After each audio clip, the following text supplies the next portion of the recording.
Hello, my beautiful friends. What an amazing day it is, and welcome back. I hope your week is unfolding oh so beautifully, and you're hitting the apex, the zenith, maybe even the climax of the week, all downhill from here. Happy Wednesday, and welcome back. We got some good business to attend to today. 3 court updates and some good ones. Tren de Aragua. We had some last-minute deadlines that were ordered to be complied with today, and the judge granted a very slight extension, and he was not happy about it either. So Trump is appealing this, and we'll go through it. We got some Tren de Aragua stuff coming out. This is the Judge Boasberg case, and you're familiar with this guy. Talked about him a lot yesterday, but Trump submitted this motion to stay what we covered yesterday, which was, I want to know how many of these Tren de Aragua people were deported, when they were deported, what time the airplane went up, what time the airplane went down, all the things. So Trump submitted that. Then we got the judge came out and in a very agitated order, he said mere hours before their filing deadline. And so we'll read through it. He ultimately gave them a little bit more time.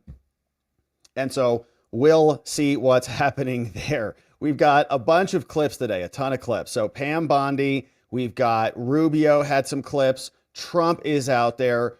A lot more from Caroline Leavitt. She got a bunch of questions about all this litigation today. So several short excerpts from her, Stephen Miller, and even Kash Patel coming out with a new video for the FBI so-called special agents there. Sorry, we'll talk about that. So all that's coming up. Then we're going to turn our attention to Judge Chutkin. Remember Judge Chutkin? Tanya from the District of Columbia? Well, she's back. You didn't think we were going to be rid of her, did you? No, of course not. She came back down. You know that $2 billion slush fund that was going over to Stacey Abrams that Lee Zeldin canceled? Well, Chutkin brought it back. Isn't that nice? So we'll read through that. We'll see what she did out of her courtroom. Obviously, Trump will be appealing that and we'll be fighting that. So we'll talk about it. But Chuck Schumer is coming out and he's saying, hey, morons, talking to you and me, saying, how dare you be so egocentric and demand your money? You should give it up to the government because they're better than you. So we'll listen to Chuck Schumer continue to obliterate his career. Meanwhile, this news about this impeachment trap that we've been talking about here for weeks now, saying they just want Trump to disobey an order of a court, right? Or disregard the court so they can come out and hyperventilate over the constitutional crisis meme. Well, there's some truth to it, right? Americans don't want you to just be violating a court order. Of course, that's not what Trump is doing. These people, these judges, so-called, are violating the Constitution. But we do have some polls and some numbers on it that we'll come back to. Lisa Murkowski's freaked out. You can hear her. She's like, they're going to take me out. So that's politically, of course, and that is hopefully true because she's terrible. We'll listen to her, and then we want to shout out our friends over from Empower Oversight. We'll come back on this in a little bit more detail, but in case we don't catch you then, Joseph Ziegler and Gary Shapley and our friends Tristan Levitt and Jason Foster should be succeeding or celebrating their success, rather, because these guys got promoted over at the Treasury Department, as they should be. And so we've spoken to those guys a couple times on the channel here, and we're grateful to see that happen. So we'll come back on that. We'll round out that segment there before we turn our attention over to this DOGE case, because we did have a very surprising victory today. This was a curious one, also out of D.C. This case was assigned to Judge Beryl Howell. You remember Beryl Howell? She was a terrible judge on the J6 cases, on Trump's prosecutions, right? She was the woman who was signing off on orders that would allow the Department of Justice to breach Trump's attorney-client privilege and more. So she got this case. These people, the United States Institute of Peace. Okay, whatever. Again, it's like, oh yeah, they cure AIDS. They fight for democracy. They rescue grandmas and kittens and all the things. This one's fighting for peace. Okay, so they sued. Give me my money. We'll take a look at their lawsuit, and then we'll go through, because there was an emergency hearing today, and Kyle Cheney called in and was reporting on this. He reports for Politico. But Judge Beryl Howell didn't find in their favor. And we're going to have to figure out why that is precisely. And Caroline also got asked about that today. So as you can see, the day is jammed, my friends. Really glad that you're here and with us. As I said, I hope your week is unfolding beautifully and you're feeling energized and accomplishing everything you set your mind to. We had a great, not members only stream this morning because your boy was at the dentist this morning, still recovering a little bit on the day. But we will have an amazing members only stream tomorrow. We'd love to have you come join us. Thanks for becoming a member, and thanks for joining us on the AM streams. You can join at watchingthewatchers.locals.com or join on YouTube. Click that join button, and we'll see you back here tomorrow. And go get your teeth cleaned and checked up. You know, it's better to do it now than waiting until it gets worse, you know. And also, they keep telling me that energy drinks are bad for you. So I'm just passing that along, all right? Not that I care at all. Anyways, but that's what they told me. So we got business to attend to today. So let's get to it, because here is the first segment. Deadlines ticking away. We've got the District of Columbia and Judge Boasberg, who we've covered a lot here, very problematic judge, who said Trump doesn't even have the authority to deport terrorists from Tren de Aragua, said pick up that airplane and bring it on back here. Judge wants them in America, probably wouldn't want them in his household, but maybe that's where they should go. But anyways, this judge said to Trump, we covered this yesterday, you need to give me the details of these terrorists that you deported out of our country. When did the airplane pick up? When did it land? Who was on it? How many people? Who gave the orders to say take off? I gave you an order to say turn the plane around. When did that order get received? So on and so forth. Like, give me the details, because the judge is not happy, right? The judge, I want those terrorists back here in America. So what happened is, after the judge ordered that to be provided to him, Trump and the departments appealed this up to the Court of Appeals in the District of Columbia, and then also submitted a request to stay the prior order, right? So give us some more time. Here is what they wrote from the DOJ to Judge Boasberg, who should be impeached. They say, all right, listen, Judge, you know what began as a dispute between litigants over the president's authority to protect national security and manage foreign relations pursuant to long-standing congressional authorization and the Constitution, which includes the president's core constitutional authorities. It started as that, but now, Judge, this has devolved into a picayune dispute over the micromanagement of immaterial fact finding. So now you want like flight logs and more. Explaining, in a series of orders, this court has requested the government to provide details about the movements of aircraft outside the United States and interactions with foreign nations, which have no bearing on any legal issue at stake in this case at all. And remember, the people who were suing these JGGs, right, they're all proceeding under pseudonyms, and there's several of them who are still in the country. This judge from D.C. issued an order that covered the entire nation, saying Trump can't deport any of these people, not only the people who are just a party to this lawsuit. Maybe say, okay, well, they're suing, so don't put them on an airplane, because they're literally suing. But everyone else, go. Unless you want to file a lawsuit too. You can file a lawsuit from Guatemala. That's fine. But not here. Now, the underlying premise of these orders, writes Trump, including the most recent one requiring the production of these facts ex parte today at noon, is that the judicial branch is superior to the executive branch, right? The judge is in charge of the country, not Trump, particularly on non-legal matters involving foreign affairs and national security. Now, the government, Trump, disagrees. The two branches are co-equal, okay? So you can give us an order, but if the Constitution provides us the power to do what we're doing, your order doesn't override our co-equal power. They're co-equal. You're not in charge of us.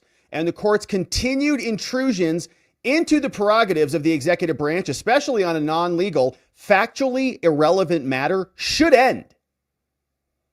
Now, the court's pending questions relate to a comment by the court to a government attorney, suggesting, incorrectly by the way, that the attorney had the ability to divert aircraft operating at the president's direction on an extraterritorial mission to remove members of a designated terrorist foreign organization from the United States in connection with one or more sensitive diplomatic agreements requiring months of negotiation.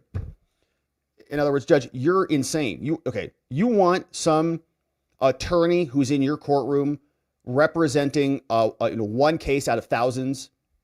Do you think he's like Jack Bauer or something? He just picks up the phone, turn it around. Beep, beep, beep.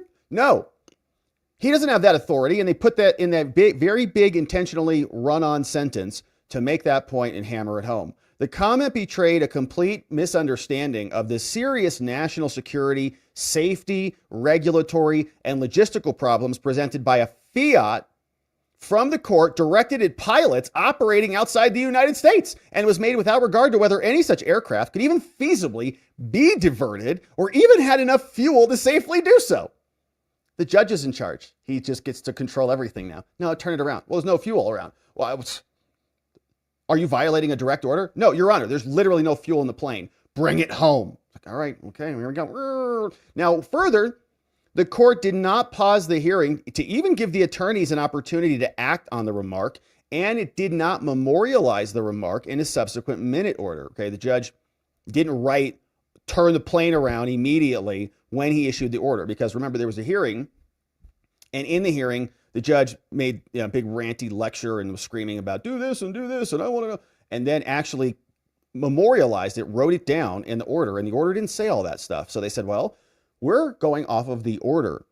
And the order came out after planes were already in the air. Now, there is no serious dispute, writes Trump, that the government complied with the minute order that came down. And the pending questions that you're demanding of the DOJ are grave encroachments on core aspects of absolute and unreviewable. You cannot judge what the president is doing on these things. Do you understand why that is, Judge? Because that makes you the president. There are certain decisions that have to be made that are the president's. They don't get to be reviewed because they're the president's decisions. If they're reviewed by a judge, then the judge is the president, and the judge is not politically accountable. They're appointed for life. And we don't want that to happen in our country, lest we have a dictatorship where judges are in control of everything and they're not accountable to the people unless you impeach them, which has set a very high standard, right? So this judge, and these judges, by the way, who are in the sake of protecting American democracy or whatever justification they're giving for crapping all over the Constitution, they're the ones who are acting like tyrants and dictators by seizing power from a co-equal branch of government as their own. Trump continues. Executive branch authority relating to national security, foreign relations, and foreign policy are unreviewable. Even addressing the questions in an ex parte submission, right? In other words, they're just going to send it to the judge, not to the other side, would result in an immediate flood of media inquiries and demand for more information. It would subject the diplomatic relationships to unacceptable uncertainty about how the court will address those demands. And worse, the risks that are created by addressing the court's questions would also undermine the executive branch's ability to negotiate with foreign sovereigns and to engage in those negotiations, and poses a serious risk of micromanaged and unnecessary judicial fishing expeditions and potential public disclosure, right? They're not going to like that. I mean, the judge generally doesn't like that, because this is saying, hey, judge, you're illegitimate in asking these questions. This is a fishing expedition. Okay, this is the type of language that prosecutors would always send to me and my firm when we would send out our discovery filings. You don't need that. What are you going to do with that? Oh, well, we're going to show your cop's a liar. You don't need that, Your Honor. They're just on a fishing expedition. And I hated it. Like, you sons of bees, I know you just copy and paste that in every one of these things. But now they're sending it to the judge. Now the judge can be like, you're going to have that same reaction that I did. Like, oh, what? Judge, these are perfectly legitimate. Now, accordingly, defendants seek a stay of this order today, requiring the production of specific information ex parte tomorrow under 24 hours at noon today. Now, the government continues to object to this compelled disclosure. This material is information is immaterial, and what the court is doing is representing grave usurpations of the president's powers under the Alien Enemies Act and under Article 2 powers. Now, subject to our continuing objection, the stay is warranted here for 4 reasons. We need more time on this. First, the states are having to currently evaluate, the defendants are having to currently evaluate whether state secrets privilege applies. This court is seeking information. They're saying, no, you can't have it. So they're determining whether and how to invoke that privilege. There are weighty considerations there, specific procedures that they have to follow. The court wants a 21-hour turnaround time. We can't do it in time. So this court itself raised the possibility that state secrets might apply. So we're bringing it to your attention. So the government cannot hastily conduct an evaluation of the invocation of that privilege, except in exigent circumstances. And the flight path of an airplane that landed 3 days ago is not an exigent circumstance to invoke state secrets. So we can't do that so quickly now. So we have to figure out if there's another way to do that. So this court, because we have to do that, should therefore stay or delay its order, requiring us to give you this info. So we can have an opportunity to make an orderly but expedited decision about whether we are invoking state secrets and whether and to what extent. Indeed, the Supreme Court has instructed that a formula of compromise must be applied to cases in which the state secrets privilege may be raised and more. Now, a cautious approach, so we have more time on this, rather than an expedited deadline of less than 24 hours, is warranted to avoid forcing the government into a Hobson's choice, which is a hasty and potentially under-examination and invocation of the state secret privilege or the release of national security information. So it's either the judge saying you got like 24 hours, one or the other. State secrets or give it to me. Well, it's very sensitive information. So can we have more than that, Judge? To that end, the formula of compromise in this case is simple. Delay the court's order until the Court of Appeals has ruled on a further stay. Now, second, a stay is also warranted because a decision by the D.C. Circuit Court of Appeals on the government's stay is likely imminent. That court set a highly expedited briefing schedule, which should be completed by today, a decision that will likely be issued by the end of the week. Of course, we'll cover it. Now, that decision is expected to provide important guidance as to this court's authority to review presidential decisions under the Alien Enemies Act, right? Can they even judge anything that Trump does under it? Now, as the government has explained in its prior motion, this case is not even justiciable, okay?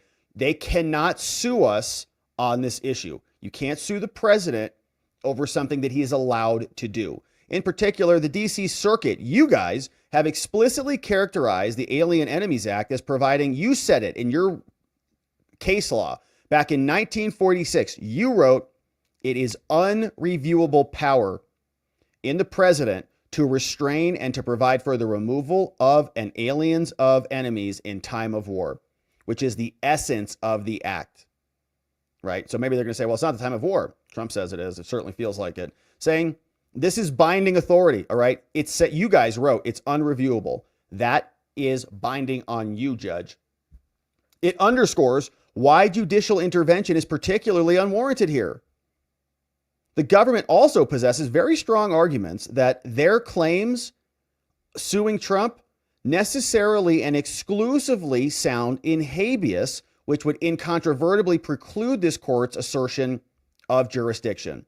So about detention of this person, which would bring it under the Alien Enemies Act, which would say you cannot review that court, right? So particularly because this court's inquiries relate only to retrospective and immaterial facts. In other words, you're asking questions about stuff that is old. It's done. And it's immaterial to the people who are a party to this lawsuit. The people who are suing here are still in the country. And it's not even about future compliance, okay? There is simply no need for the information that you're trying to get. And moreover, writes Trump in the DOJ, the government has already set forth its arguments for why its actions complied with the minute order from before. It does not require reference to any information that you seek. And the people suing have not explained why they need any of this information. In short, both you and the people suing are seeking information about a past event. The government has already spoken. It has no salience to the plaintiff's claims here. Continuing to beat a dead horse solely for the sake of prying from the government legally immaterial facts and wholly within a sphere of core functions of the executive branch is both purposeless and frustrating to the consideration of the actual legal issues at stake in this case.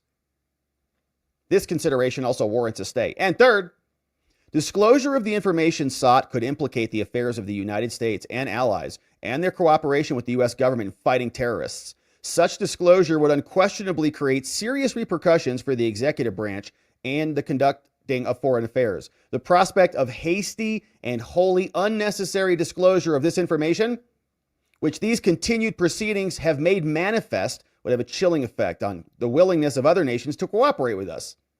The court has no basis to intrude on the conduct of foreign affairs by the government, and a more deliberative and respectful approach is warranted, Judge Boasberg. And fourth, the government does not currently have any assurance at this time that information provided to this court on an ex parte basis, just separately to the court, not giving it to the plaintiffs, would not subsequently be provided to the plaintiffs or the general public before the government could seek appellate review of that further disclosure. In other words, you're going to leak it, Judge. And once that secondary disclosure occurred, any opportunity for appellate review would then be moot, and the damage would be done, and the effect on U.S. foreign policy would be catastrophic. And so therefore, the court should do something. And the government requests that the court mandates disclosure of information that was sought, that the court commit to not make any further disclosures of information so that the courts of appeals could review this. Now, in conclusion, Trump's DOJ submits. The court has now spent more time trying to ferret out information about the government's flight schedules and relations with foreign countries than it did investigating the facts before certifying the class action in this case. And remember, all these illegal terrorists, Tren de Aragua, formed a class action. The judge said, oh yeah, you're being oppressed. And the class is what made it so that all of the other people all across the country are now in a class action lawsuit against our government from being deported. And this judge from Washington, D.C., Judge Boasberg, is like, yeah, no, it's great. Yeah. Like a products liability claim because of Trump. Now, that observation reflects how upside down this case has become, as digressive micromanagement from you has outweighed consideration of the case's legal issues. The distraction of the specific facts surrounding the movements of an airplane has derailed this case long enough and should end until the circuit court has had a chance to weigh in on any of this. The government respects that you, Judge, that this court respects this court and has complied with its request to present the government's position on the legality of the TRO soon. But the government now asks this court to accord it, the government, the same respect as a co-equal branch by staying its order until the important issues raised by this case are considered by the circuit court, the Court of Appeals. Trump requests a stay of this court's March 18th order, signed here by Drew C. Ensign, Deputy AG, Assistant AG, out there in Washington, D.C. So a nice filing that came in. They had a deadline that was ticking today. The judge came out with an order, and the judge responded to this with a little bit of an attitude. Here's what the judge said. Mere hours before their filing deadline, when they were supposed to give us this stuff, the judge says, and characterizing the court's proceedings as a picayune dispute, which is like trivial or minor. It's like airplanes. Picayune judge. Over the micromanagement of immaterial fact-finding, that judge didn't like that one either. Now Trump seeks to stay the court's order, requiring them to produce in camera particular information. So that's just specifically to the judge. They were saying ex parte. We're just going to provide it to the judge separately. The judge is saying, I'm going to look at it in my chambers. Now, although their grounds for such request at first blush are not persuasive, writes this judge, the court will extend the deadline for one more day. Thanks, Judge. Now, to begin, this court seeks this information not as a micromanaged and unnecessary judicial fishing expedition. See, I knew that was coming. But to determine if the government deliberately flouted its orders. I'm investigating you. And if so, what the consequences should be. Sanctions, contempt. Then they'll blame Trump for it. And then they'll say impeachment, right? So follow the bouncing ball until we get to impeachment. They're trying to set him up. They've been doing it for months now. Now, the government requests a stay or delay in part to make an orderly but expedited decision about state secrets. Now, the judge writes, well, that privilege exists, state secrets, when there is reasonable danger that compulsion of the evidence would expose military matters, which in the interest of national security should not be divulged. And so when those circumstances exist, courts do not jeopardize the security which the privilege is meant to protect by insisting on an examination of the evidence, even by the judge alone in chambers. The privilege is not to be lightly invoked, right? So don't just say, oh, everything's a state secret. To do so, the government must make a formal claim of privilege lodged by the head of the department, which has control over the matter after actual personal consideration of that officer. That's according to case law. Now, the government's motion is the first time, says the judge, it has even suggested that disclosing the information could amount to the release of state secrets. To date, in fact, the government has made no claim that the information at issue is even classified. Classification is generally less protective than state secrets, so it seems like it's uncommon for the disclosure of unclassified information to threaten state secrets, says the judge. Right? He's kind of calling their bluff. Oh, state secrets. Well, first time I've heard of it, and so it seems pretty weird. It's not even class. So defendants, Trump, relatedly maintain the quote, even addressing the questions in an ex parte submission, like separate from the other side, they say it's going to create a flood of inquiry about this. But they say, you're upset that the media is going to ask for information? You're promoting your own flights. Even Marco Rubio revealed some of the operational details of the flights, including the number of people on the flights, many of their identities, the facilities where they were brought, their manner of treatment, the time window in which these events occurred, and more. Even Rubio, right, posting this on X at 8:39. The court is therefore unsure at this time how compliance with its minute order would jeopardize state secrets. So are you going to invoke it or not? But the court will nonetheless grant the government an additional 24 hours for you, Trump, to consider whether to invoke the state secrets privilege. If it does invoke it, this court is obligated to determine whether the circumstances are appropriate for the claim of that privilege, and the judge can inquire and get and request more information, right? So if they invoke it, then it's kind of opening a whole new box. Now, as our circuit has cautioned, the privilege may not be used to shield material not strictly necessary to prevent injury to national security. And so don't say it's secret if it's not. Now, while the court will permit this additional time, it's not persuaded by Trump's contention that a stay is warranted here. The government reiterates its arguments that that TROs were lawfully defective, but as already explained, the court seeks factual information to determine compliance with the TROs, not to determine whether I was wrong in granting the TRO. It's whether you complied with the TRO.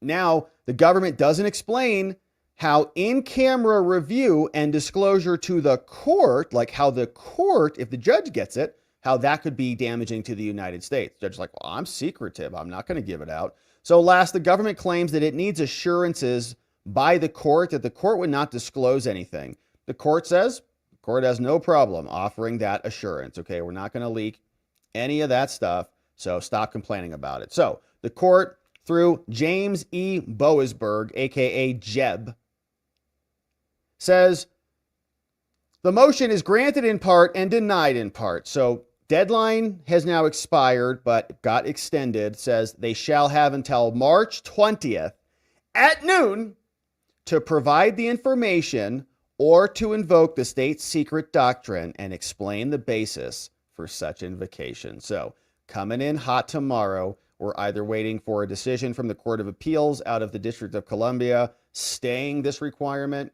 Trump will come back tomorrow, submit an invocation of the state secrets filing, or will provide answers to the questions tomorrow. I think if anything, it's probably going to be the latter. And the questions, the answers will be the bare minimum just to get a passing grade, to be in compliance with the court's order. But we'll see. Maybe the Court of Appeals will step in and do something tomorrow. Meanwhile, lots of questions coming out about this litigation to Pam Bondi, to Caroline Leavitt, and to Marco Rubio, who was mentioned in that judge's order. And Pam Bondi was out today talking about this case.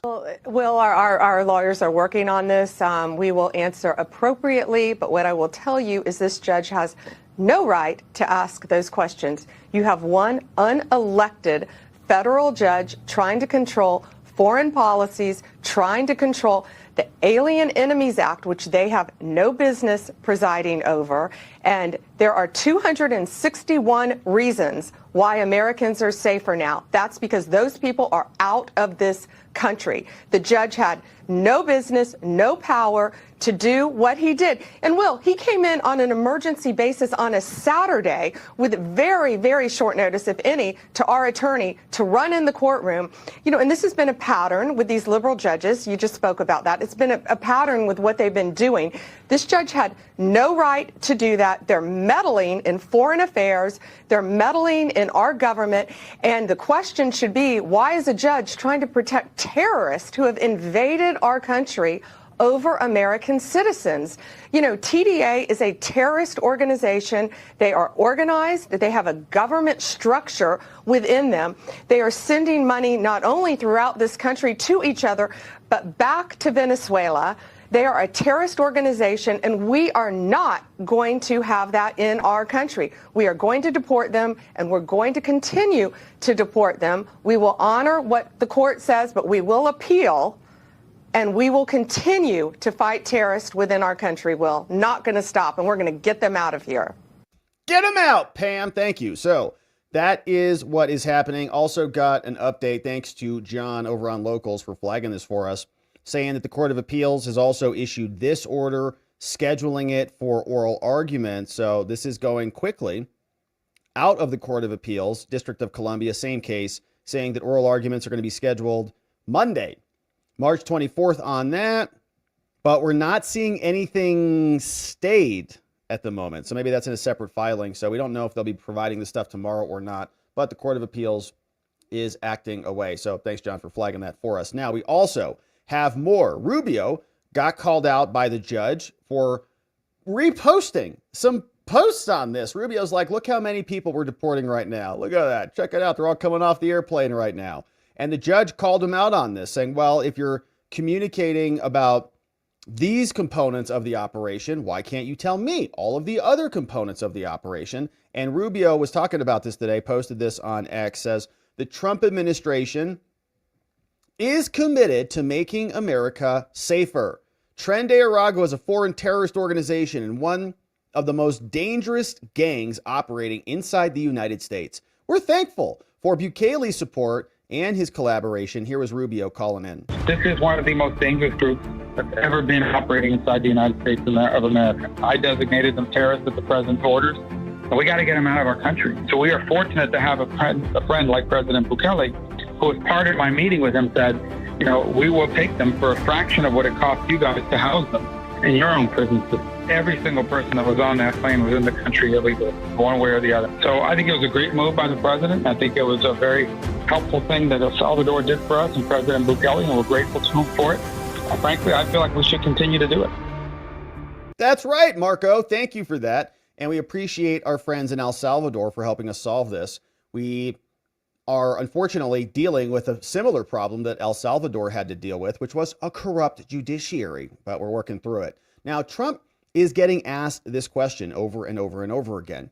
And there are polls now that show, people don't want Trump or anybody violating court orders, because if that happens, people understand this instinctually, that when the justice system is broken, everything falls.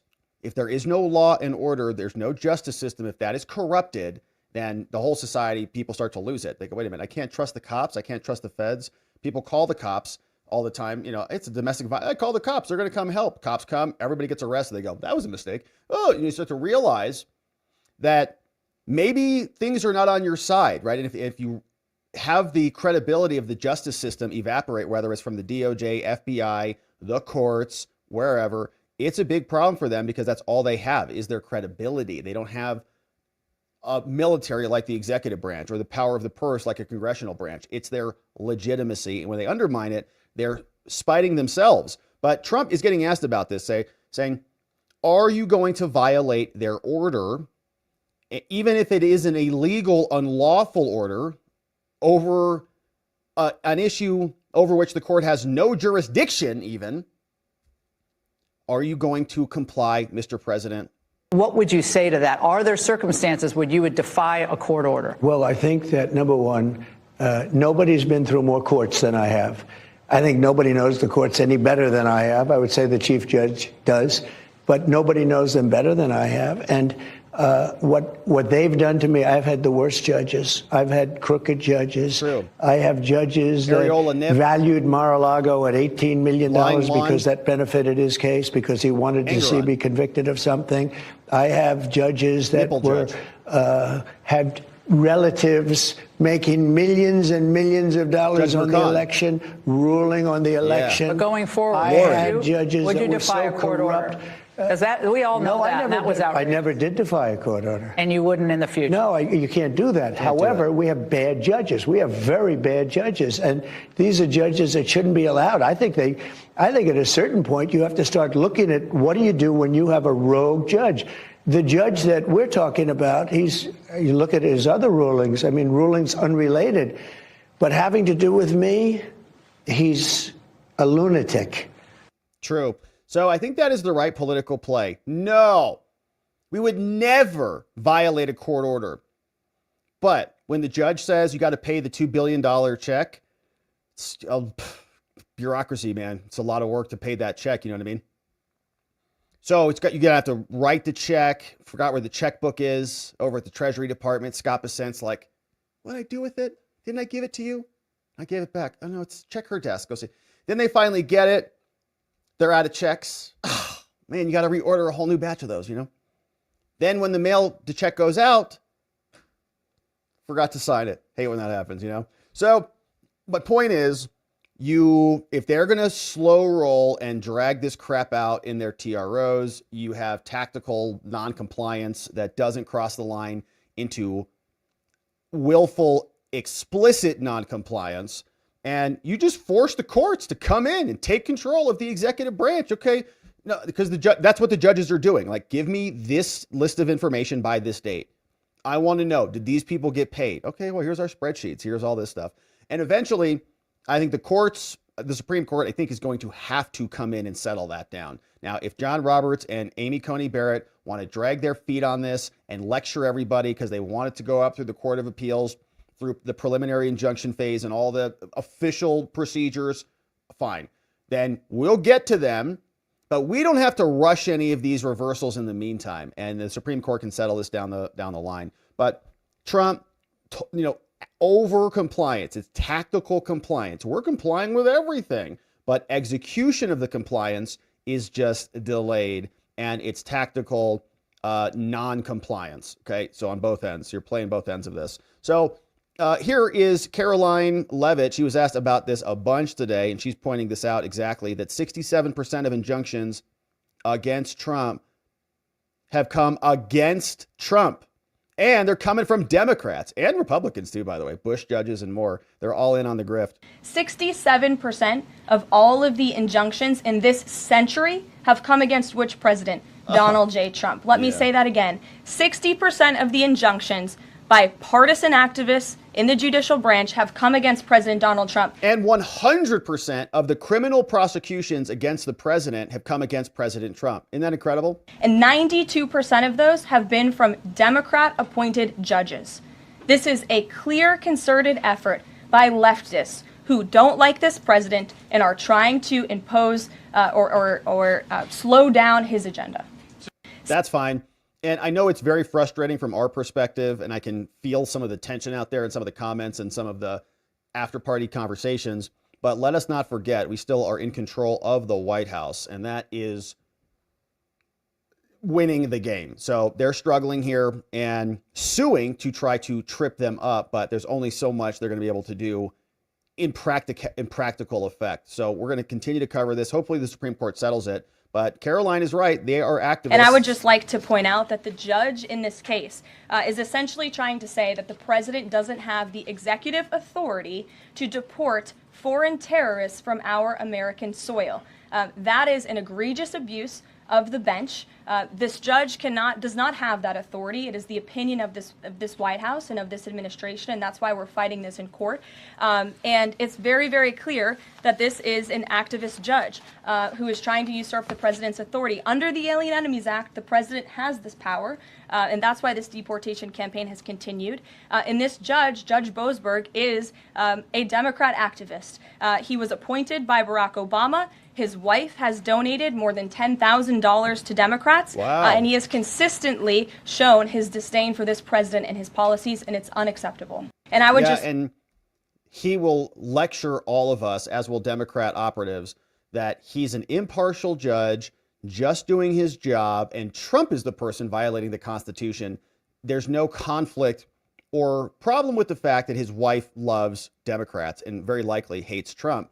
Here was another question that was lobbed to Caroline. Since you brought up the judges, I would like to point out that the judges in this country are acting erroneously.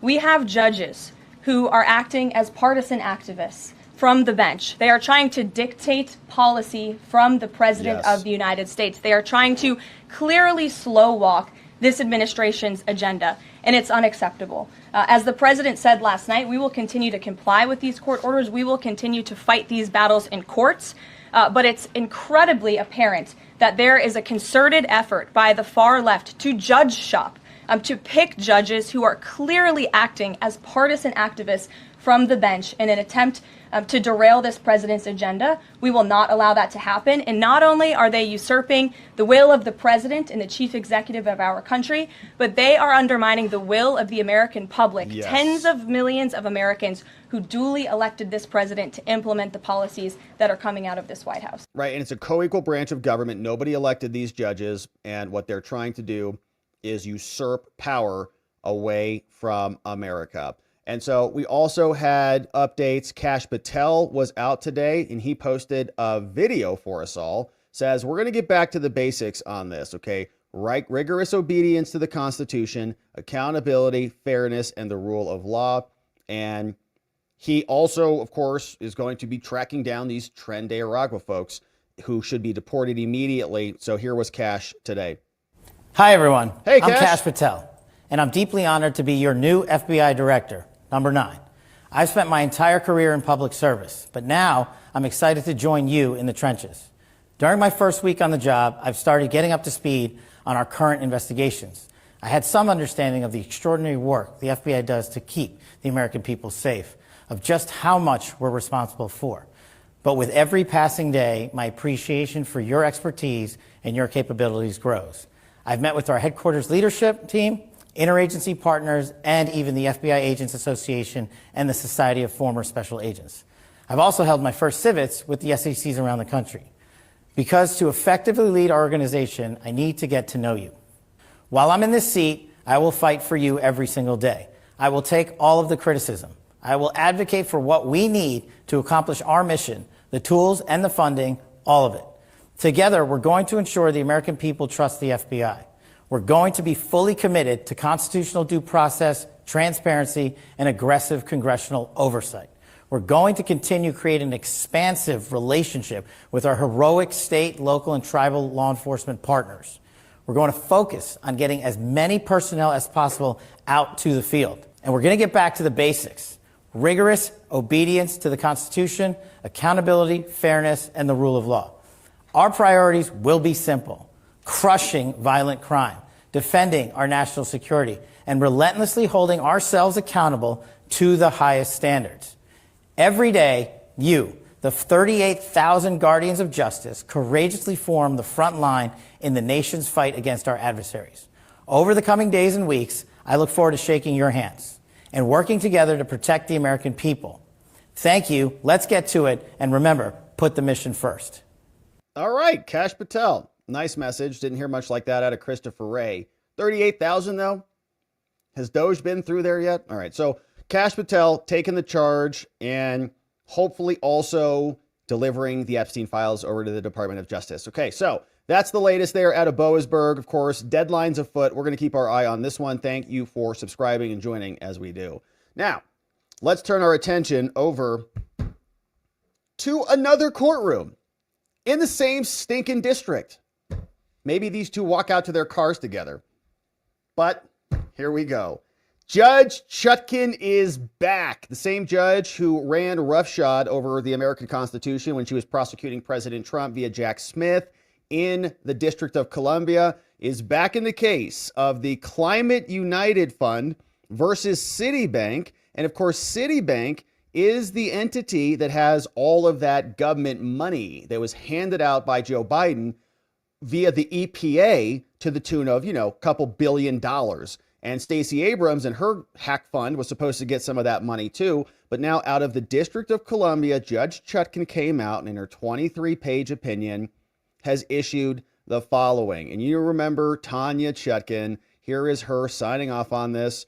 Tanya Chutkin with her digital signature that we've seen in many, many proceedings because she covered the January 6th case that was brought by Jack Smith against Trump. But she's out. She gives us some background. And as always, these are fun to read because we get to see the absolute cleansing of corruption that was exacted by DOGE in these restatements of the facts. It's like a bloodbath. It's tons of fun. Says, political bloodbath. Says, here, the judge writes, all right, these whiny babies, Climate United Funds and the Coalition for Green Capital and Power Forward Communities. Power Forward?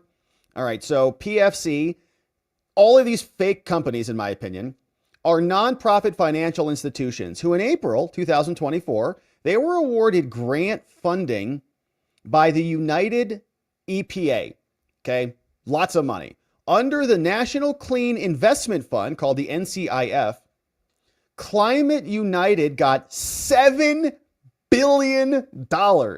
CGC, this other Coalition for Green Capital, they got $5 billion, and PFC was awarded $2 billion. And I think that PFC was Stacey Abrams.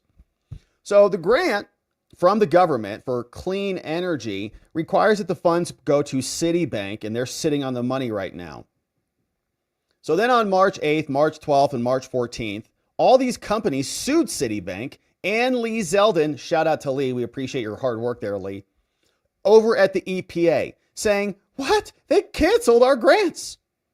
They brought a variety of claims, due process, APA, Citibank. They say, give us our money. So in mid-February, they went to go get their money. They went to the bank. They're like, sorry, we can't release it to you. They received little to no communication from Citibank and EPA. They're like, well, where's our bill? Hello, we tried to withdraw $1 billion today. We can't. Can you imagine this? Everybody else out there, right? Small businesses, medium businesses, big businesses. Imagine going to your government bank account and just withdrawing a couple $1 billion. What a nice grift, huh? On March 11th, EPA defendants transmitted notice of termination letters to the plaintiffs, indicating that the EPA was terminating their grants. You're cut off, Stacey. You don't get your billions.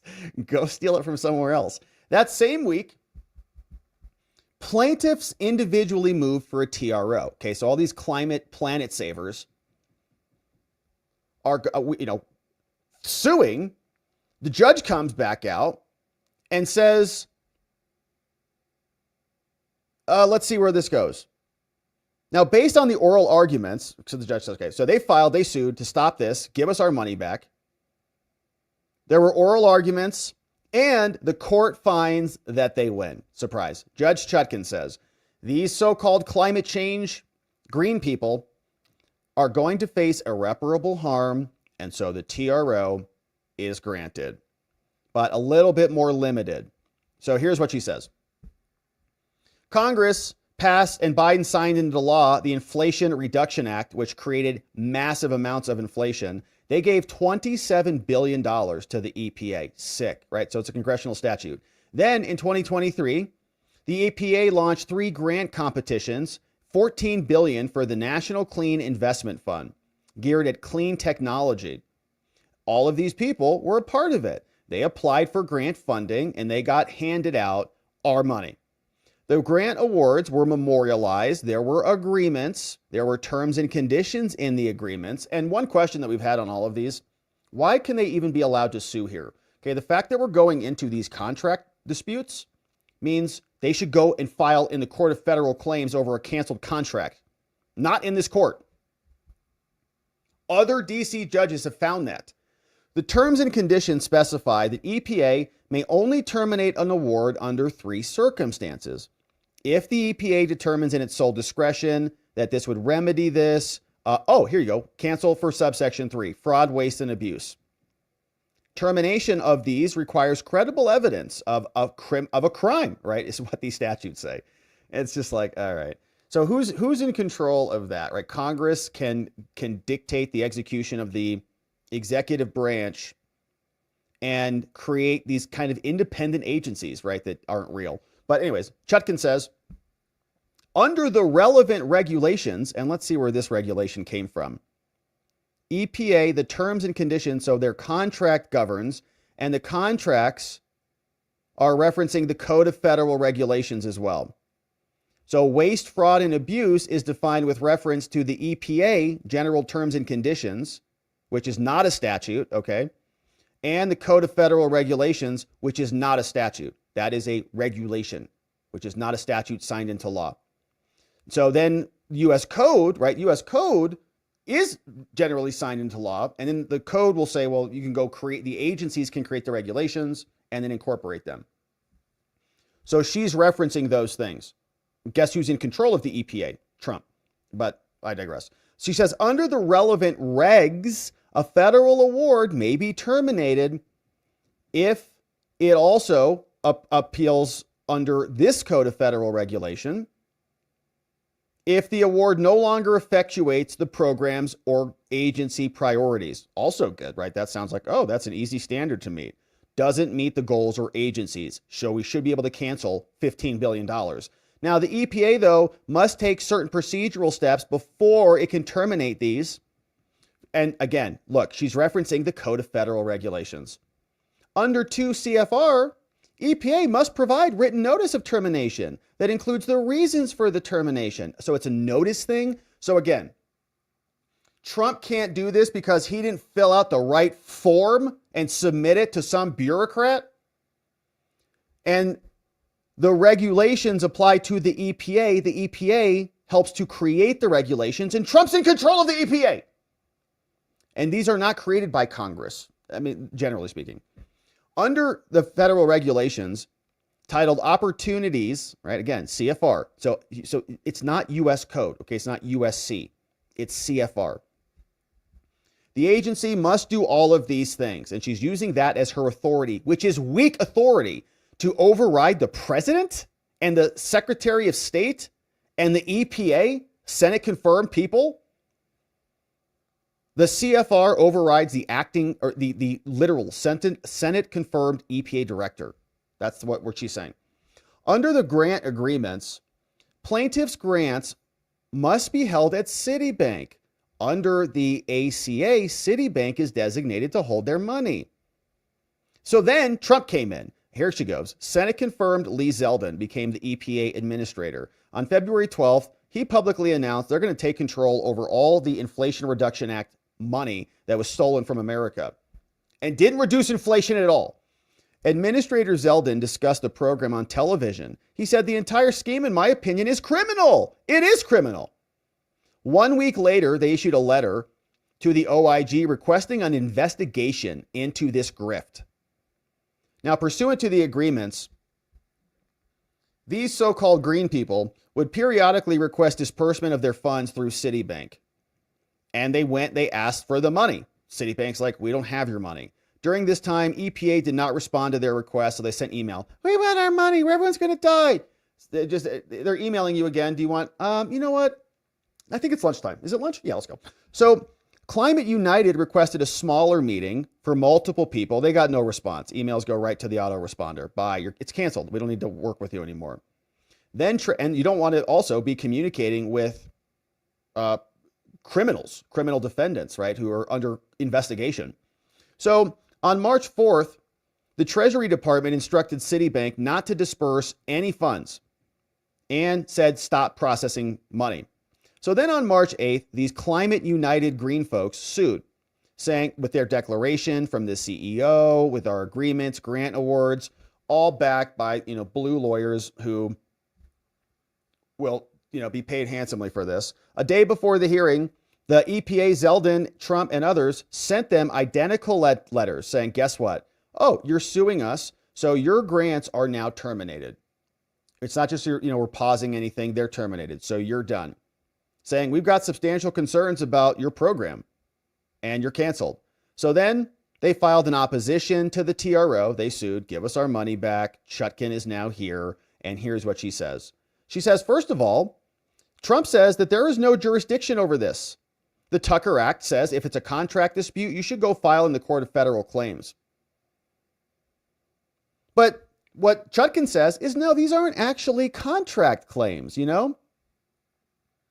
It's about notice. So she's going to say it's constitutional. And we've covered another lawsuit here, for those of you who've been following along on this, where the judge called it artful pleading, just saying they try to wrap this crap up in constitutional flavor to call a contract claim a constitutional claim. But it's not, it's a contract claim. They want their money.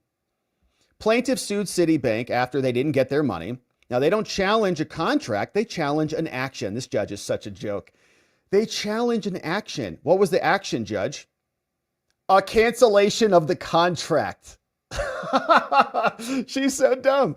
This court has jurisdiction over this because they took an action. They challenged an action, which was a termination of a contract. Moreover, they were awarded this grant, and as the Supreme Court has noted, it's a termination of a grant. The termination of these grants is in contravention to a statute. It's a contract. At bottom, they don't bring a simple breach of contract claim. No, they challenge adverse agency action. It's pathetic. What was the action, Judge? A cancellation of the contracts. She says, well, they neither seek money damages and they don't ask the court to interpret any terms of the contract. No, they're asking for specific enforcement of the contract, literally, to get them their money. It's not money damages like their house got blown down or something. They want the money that they were entitled under the contract. This is bizarre. They instead ask the court to determine whether the actions terminating the grant were reasonable and in compliance with the grant. So it's like, no. I'm literally challenging not the canceled contract, but the signing of Lee that canceled the contract. He couldn't make that decision. It's fake. She knows what she's doing. This is fake. A decision on that issue would enable them to avail themselves of other procedures, but this is not a contract dispute. They literally are fighting for money. Finally, cases have long been recognized that judicial remedy, a claim for money, just because it's about money doesn't mean that it is a contract dispute. Here, they're fighting for agency action, whatever. So mootness, they say it's also could be moot because they terminated their grants. No, Article 3 says this is a case in controversy. There is a live controversy, so it's not moot, and they're going to win in the end, says the judge. First, based on the record, it does not appear that they took the legally required steps necessary to terminate these grants, okay? So they didn't fill out the right forms. There was no evidence or basis to support their sudden terminations or that they followed proper procedures, which were all garbage procedures, which were regulations and which were not binding on the executive branch. Consequently, plaintiffs have shown a substantial likelihood of success, saying there were also terms and conditions that expressly limit the EPA to 3 possible grounds for termination. And their general terms do allow for unilateral termination under the awards, which again shall be consistent with the CFRs, regulations, not statutes. And so she's saying you have to the extent authorized by law, explain how these cancellations are appropriate. And so though you did provide written notice, you didn't give them an opportunity to object. So you didn't go through the proper procedures when canceling these things. So you got to give them their money back. So in their termination letters, you were too vague. You said there are ongoing investigations, but this is insufficient. Okay. So you may terminate agreements only if you do these things. You need credible evidence of actual fraud, and you haven't done that. And so as to individual plaintiffs, there are also conflicts. And at the March hearing, when asked why their grant was terminated, the APA said it's based on information contained in the letter. But there was no evidence in the letter, right? So the judge says, I don't think your termination was valid. The judge is substituting Chutkin, her judgment, for their judgment. She might as well just install herself as the president. She thinks she is, as far as we can tell. Now, to be sure, agencies can decide to reevaluate their programs and may decide to end things, but they've got to do it appropriately. And they're going to be harmed. The Supreme Court has said that an injunction based on a possibility is not enough, but there's going to be real harm. They've shown without their money, without the release of their money, this judge, you mean the contract? You want the contract to be performed? Imminent harm is unavoidable. They finance their operations from this grant money. They pay employees, they pay rent, they fund projects. If Citibank transfers money out of these accounts, the funds will not be recoverable. That's the point. If we give them the money, we'll never get it back. In cases involving government expenditures, once the funds have been obligated, the court cannot reach them in order to award relief. Now, while ordinary economic injuries are normally insufficient, here, if they don't get their money, writes Chutkin, they're going to have no cash to pay their operating expenses, and they could all go away, which is the point, which is why these checks better take a long time to go out. For example, to date, Plaintiff Climate United has committed, listen to this garbage, $392 million to qualified projects, and they've already launched 3 financing projects. Here you go. 18 solar projects in Arkansas, which will probably produce no electricity at all. This is the largest solar deployment in Arkansas and is projected to save over $120 million in energy costs. Okay, Judge, guess what? We don't give a crap what your opinion is on the project. That's not your prerogative. It is canceled. And if people in Arkansas are unhappy about that, then they can speak out to their representatives and they can hold Trump and the executive branch politically accountable for that, because that is their decision. Lee Zeldin is the one who makes that decision and is accountable for that. You don't get to substitute your judgment for this and include this in your decision. Well, she is doing it, so I guess she does get the ability to do it for now. They also launched a program to establish affordable leasing options for battery electric heavy-duty trucks. And by the way, many of these things are just giant grifts for Democrats, right? They're like, well, we're going to help you install energy-efficient appliances. And they just go give a bunch of people, Democrats in blue neighborhoods, money for appliances and say, you're welcome, courtesy of Joe Biden. So here, leasing options for battery electric heavy-duty trucks to small fleets and independent contractors, which will support an affordable leasing program at the ports of Long Beach and LA. What? Battery heavy-duty trucks? How about you just use a gas truck? Oh, because they're going to save the planet with this program. Forgot. Committed $63 million in pre-construction financing for the design. $63 million for design? Not even building anything? Of solar power plants for partnership with tribal governments. Okay. And communities in Eastern Oregon and Idaho, bringing access to affordable energy in rural communities to indigenous people, creating 1,200 jobs and spurring local economic development. All of them should be canceled immediately. They were. Not anymore. The judge says, look, this is all so stupid. The judge also says, look, these are also imminent harms. We can't pay payroll. Oh, did judges accept lawsuits stopping lockdowns when people couldn't make their payrolls during COVID? No, they didn't. They said, sorry, get bent. Climate United has to defer compensation from certain employees to preserve its limited cash. Yeah, is that a basis for any injunction to the gym owners who had to shut their buildings down or to the restaurant owners who had to close up shop?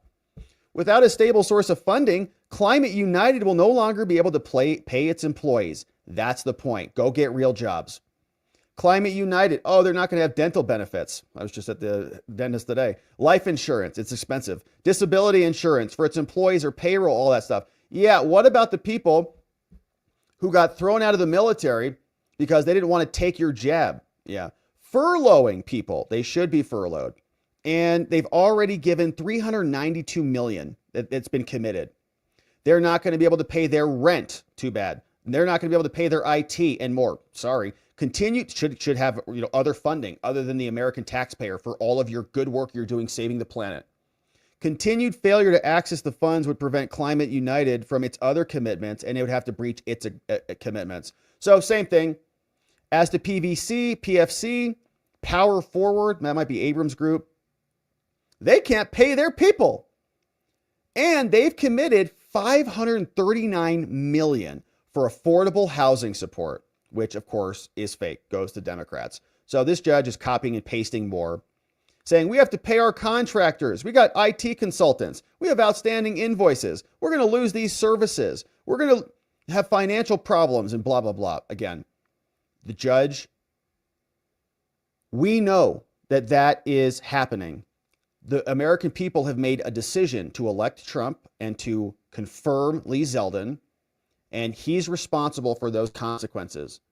Just because you think is going to be harmful for these certain plaintiffs doesn't mean it outweighs the public interest in this. And you don't get to substitute your judgment here.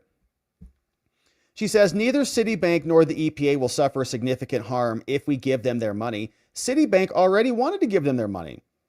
And when the court asked the EPA to say, how come you're terminating this? They didn't give me good enough reasons, right? This is the judge. Well, they just said fraud, waste, and abuse. They said, sorry, that's too vague and unsubstantiated. So if you pay them, the fact that the American taxpayers will lose billions of dollars is not enough. Preserving the status quo does not make those funds unrecoverable. And so the public interest favors a TRO. So you got to give this money back. And so for the reasons stated herefore, the judge orders the following, says the EPA and Citibank are enjoined from giving effect to the termination letter. So the canceled contracts and grants are back. The EPA is also enjoined from transmitting or taking action to implement the termination of the grants, and they got to get their money back. You are stopped and enjoined from moving or transferring their funds, and you shall file a status report by Monday, and also give us a status report by Wednesday. Signed by Judge Tanya Chutkin, the J6 judge who is very upset with President Trump and did everything humanly possible to try to imprison him before the election, raced her case forward, then tried to race it up and down the Supreme Court, and then published several giant dossiers to try to rig the election. She lost. And now she's getting her revenge. Trump and the EPA have got to pay all of these grifting losers. Coalition for Green Capital, stealing money from America. Climate United Fund, stealing money from America. Power Forward Communities.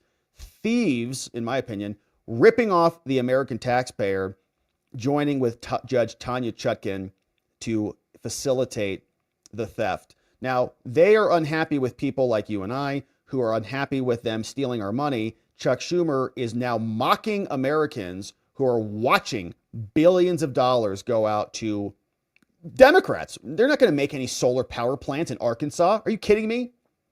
Here's what Schumer says to people who want to know where their money's going. And you know what their attitude is?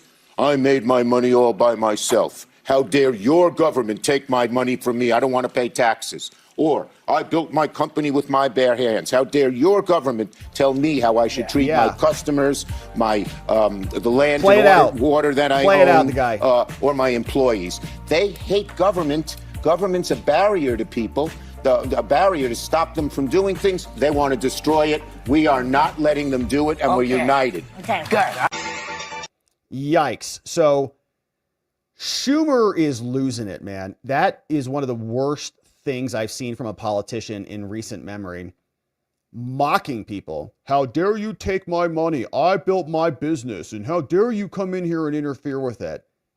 Shocking. And I think they were even playing him out. That producer's like, all right, play that music, cut that, get him out of here, because it was so bad, even Whoopi's cutting him off. So I don't know if there was a regular commercial break in there. They just shoved that down in there. But Schumer mocking the people who are exposing their fraud, exposing their grift. We know Chuck was getting paid from that stuff, right? All of his Democrat friends at USAID, all their little trans Congo lines were meant to support and create infrastructure for their party. Now, what they're trying to do here is ensnare Trump in an impeachment trap, as we've been saying for a long time. And Harry Enton from CNN is reporting on what some of these numbers look like. Here's what he shared as it relates to this question is Trump or should Trump follow court orders? Okay, the answer to that question is always yes. Always yes. Of course, we follow court orders. We follow the law. So you would expect numbers to be high like this. And Trump is doing this, by the way. He is following court orders. They want him to get flagrant about it and say he's not following court orders, which is why Judge Boasberg is now throwing a hissy fit over the timeline over airplanes, because they're trying to catch Trump in a trap. They're trying to ensnare him in some violation so they can say, see, there's lawlessness. Impeach him. Here's what CNN is reporting on the numbers. The American people do not want Trump to defy court rulings. All right? Not. You rarely see numbers like this. Should He's Trump not. follow court rulings? Look at this. 84% of all adults, that's near uniformity in this day and age. Wow. You rarely ever see 92% of Democrats, 82% of independents, 79% of Republicans agree on anything. But they do agree on this. They may disagree over Donald Trump, but they all agree that he must follow court rulings. To cross that Rubicon is a big no-no in the eyes of the American public. When the court comes down with a ruling, the American public concurs with each other. That is, Donald Trump must follow those court rulings, even if he doesn't like them. I mean, only dogs could get this kind of approval rating. This is incredibly telling. This and Mother Teresa crosses the Mother Teresa line. She had about an 80% favorable rating when she passed. Okay, so what do Americans think about whether or not he will defy or not defy a court? Where are they on that? Yeah, this is where it gets interesting. They all pretty much agree that he should follow court rulings. But when it comes to whether he will follow court rulings, this is where there's big disagreement. Will Trump follow court rulings when the courts rule against him? Look at the majority number here. 58% are not confident that he will, compared to just 42% who are confident that he will. So I think this news that's come out over the past 48 hours, will he, won't he? He, of course, says he will. But the idea that he wouldn't, that finds a home in the American public. That pretty much goes with what they think might very well happen, because 58% of the public is not confident that Trump will, in fact, follow court rulings. All right. And so this is going to come down to a matter of interpretation, obviously. Trump is already saying he complied with the TRO in the deportation of the Tren de Aragua people. And the judge is going to come back out, and the plaintiffs are saying he did not comply with the TRO, right? So now it's going to be splitting hairs. Well, the plane was in the air after the order came down, so they were not on American soil anymore. We didn't send any more people after the order came down, so we were in compliance. The judge will say, that's not what I meant. So it's going to, at some point, come down to the left screaming, Trump's violating a court order, Trump probably adhering to, we did not violate a court order, and then it'll be a battle of who can win over the hearts and minds of Americans, right? But it is coming. They're setting him up for that. We've been covering it here for weeks now. Now, we also have people freaked about this. Even Murkowski is saying that Elon is going to come at me for fighting DOGE and for supporting the left in protecting their grift and stopping these cuts from happening. Here was Lisa. I'm going to compromise my own issue, a better Republican. And if you're not, get out of the party. You know what? You know what? What? Until Alaskans tell me, Lisa, it's just not working anymore. Hopefully they do soon. I am going to give you every last breath that I have, and I'm going to try to solve every little problem. And I'm not going to compromise my own integrity. What integrity? By what? Hiding from my words when I feel they need to be spoken. I'm going to take the criticism that comes, and it may be that Elon Musk has decided he's going to take the next $1 billion that he makes off of Starlink and put it directly against Lisa Murkowski. I hope so. Yeah, and you know what? That may happen. Good. But I'm not giving up 1 minute, one opportunity to try to stand up for Alaskans. But I got to figure out how to do that. And I need Alaskans' help to tell me what they're feeling. Oh, well, what if they're supporting Elon and Trump and they would like you to do that too? So that I can help deal with that. It is, I don't mean to be critical of you. You and I, we can spar at these things, and I actually like the engagements. It kind of reminds me back in the days of Bob Tkach. Yeah. All right, Lisa, we've had enough. So she's yucking it up with Lord knows who, answering questions and sparring on these tough issues, and she's freaked out about Elon coming after her. Is she a Republican? What side is she on? I don't think she is a Republican. She just pretends to be. Now, we've got other people who are now going to be investigating a lot of the Democrat grift and graft, including our friends Gary Shapley and Joseph Ziegler, over at the Treasury Department. And we've spoken with their attorneys, two amazing individuals, Jason Foster and Tristan Levitt. You know who they are over at Empower Oversight. And they've been on the channel a couple of times. Shout out to those dudes. And these two individuals on a tremendous victory because they have now been promoted.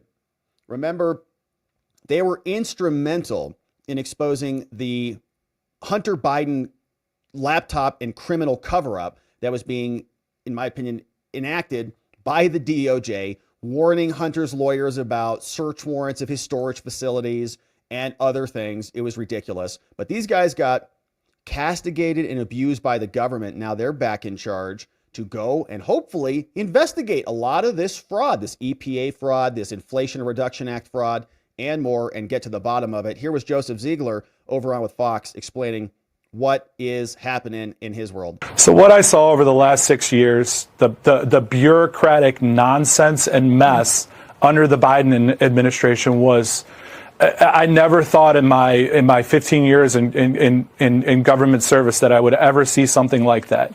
And after witnessing that, I fully support what this administration is trying to do.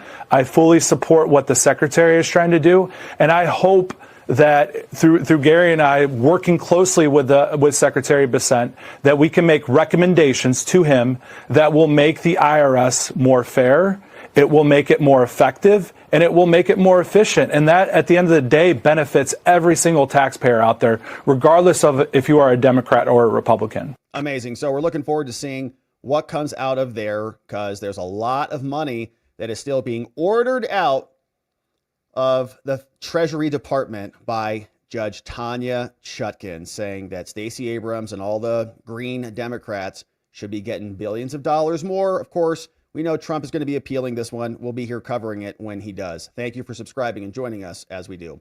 Now, we've got one final update on the day, my friends, and then we're going to hear from you. But this was a good one. Let's start here. A surprising victory for Team Trump. This one coming out of the District of Columbia.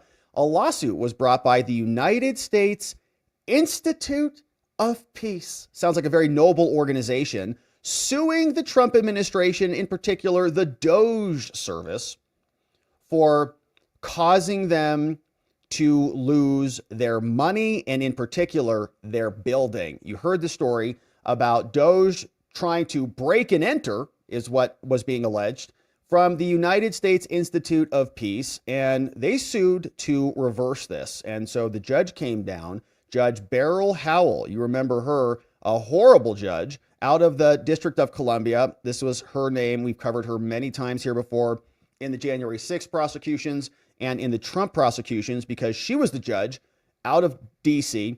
who was waiving Trump's attorney-client privilege and making horrible rulings on the J6 cases. But it's now back in her courtroom, and we had a surprising development from her today. So here's what the lawsuit said. We'll just hit the highlights on this, and then we'll go into the hearing, because she ordered, based on this filing, an emergency proceeding today. And we have some excerpts of what happened. But here's what the lawsuit against Trump says. It was a lot of fun because they took over their building. It says, Trump's lawless assault on the United States Institutes of Peace is now happening. And they call it, this is fake, right? An independent nonprofit corporation established by Congress, which is fake. There are no independent nonprofit corporations that are established by Congress. They can't do that. Because it's not independent. It's under a branch. It's under somebody. They say that they created this to work with the U.S. government and other partners around the world to help resolve and prevent violent conflicts. The Institute of Peace. Great. And the duly appointed board of directors began on February 19th, 2025. Look at that. One day before, that was less than 1 month after Trump took office. Duly appointed. So then Trump came out, there was an executive order, said we're going to reduce the federal bureaucracy. Now that order from Trump incorrectly labeled the Institute as a governmental entity. So they're upset about that. Trump says we're going to reduce the bureaucracy and get rid of governmental entities. But they say, what? Guess what? No, the Institute is not a governmental entity. It is an appropriate investment by the United States for peace, referencing U.S. code. The president declared the Institute unnecessary and said that their work needed to be curtailed. They say, no, Congress said we're efficient and immediate means of an investment. Now, since then, okay, Trump ordered them closed. Their board was appointed. They started to close it. These people suing are furious. The Institute is suing now. Since then, the attacks on the Institute have escalated to include the unlawful purported firing of all the board members who were presidentially appointed and confirmed by the Senate. All these people were fired by Trump. John Sullivan, Judy Ainsley, Joseph Falk, Kerry Kennedy, Mary Swig, all gone. Fired. And then the new members, Rubio, Hegseth, Garvin, tried to install this person, Kenneth Jackson, as acting president. Like there's a coup at the Institute of Peace. They're under attack. There's a war happening in the Institute of Peace. On March 17th, the attacks culminated in the literal trespass and takeover by force by DOGE, including representatives of DOGE. Just days ago, they literally broke into the buildings, they say. Once physically inside the headquarters, DOGE personnel and other representatives plundered the offices, searching for that booty after the plundering. They plundered their offices in an effort to gain access and control of their infrastructure and seize their sensitive computer systems and their pirate booty. Now, plaintiffs seek the immediate intervention of this court. So they go to Beryl Howell and they say, you have to stop them from completing the unlawful dismantling of the Institute and irreparably impairing our ability to perform vital peace promotion. These people are such a joke. Could you imagine, if you know anybody at the Institute of Peace, you should just laugh in their faces. What do you do for a living? We are engaged in peace promotion. Is your work important? Oh, it's vital. What kind of work do you do? Conflict resolution work. Oh yeah? Who gave you the power to do this? Congress did. So you're just like a joke of a human. Is that right? Yeah, got it. So we don't need to talk anymore. I'm going to go to the hors d'oeuvres table. Specifically, the Institute of Peace, this is their lawsuit. Like they wrote this. This is them writing this. We do vital peace promotion work. It's like the other people who were saying and complaining about emotional damage. It's a joke. What do you think you do? Specifically, we now file this complaint and we seek an administrative stay, saying that everybody who was fired, all of that was unlawful, that they may not be removed in any way, and they may not be treated as being removed, absent express permission from you, Judge Beryl Howell. And you must also stop them from trespassing against our headquarters and stop them from getting access of our computer systems. And they cannot use any of our information, like our emblem, badge, seal, or any other issues, until this court solves this. Here's why. They write, this is hilarious, that they are an independent nonprofit corporation. Okay, again, that's not real. That's fake. You're not independent. There are no independent agencies that are not under a branch of government, unless the Constitution says it, and I've read it, it doesn't. The Institute works with the United States government and other partners around the world to help resolve and prevent violent conflicts. Let's see, I would love for them to give us a good example. I hope they do. And they often don't, right? They write in their little declarations and stuff, but hopefully they put it in here. Okay, what do you do? 414 employees, personal services contractors, and we carry out our mandate. This guy is an ambassador, duly appointed board of directors, Judy appointed, okay, bunch of board members, great. And the DOGE people came in, and Reagan signed this into law. You know, in 1984, under the leadership of two World War II veterans, Senators Mark Hatfield and Spark Matsunaga, they created this peace plan. And then Reagan signed it into law. Now, that act of Congress established the following: an independent, nonprofit national institute to serve the people and the government through the widest possible range of education, training, and research, to promote peace information services and to promote international peace and the resolution of conflicts among the nations and peoples of the world without recourse to violence. All right. I would love to just meet the person who wrote that sentence and just have a simple conversation with them. Okay. That was one of the most painful sentences we've ever read here. That is garbage, bureaucratic technobabble that is honestly impressive in the fact that it says nothing and says that they're not doing anything meaningful at all.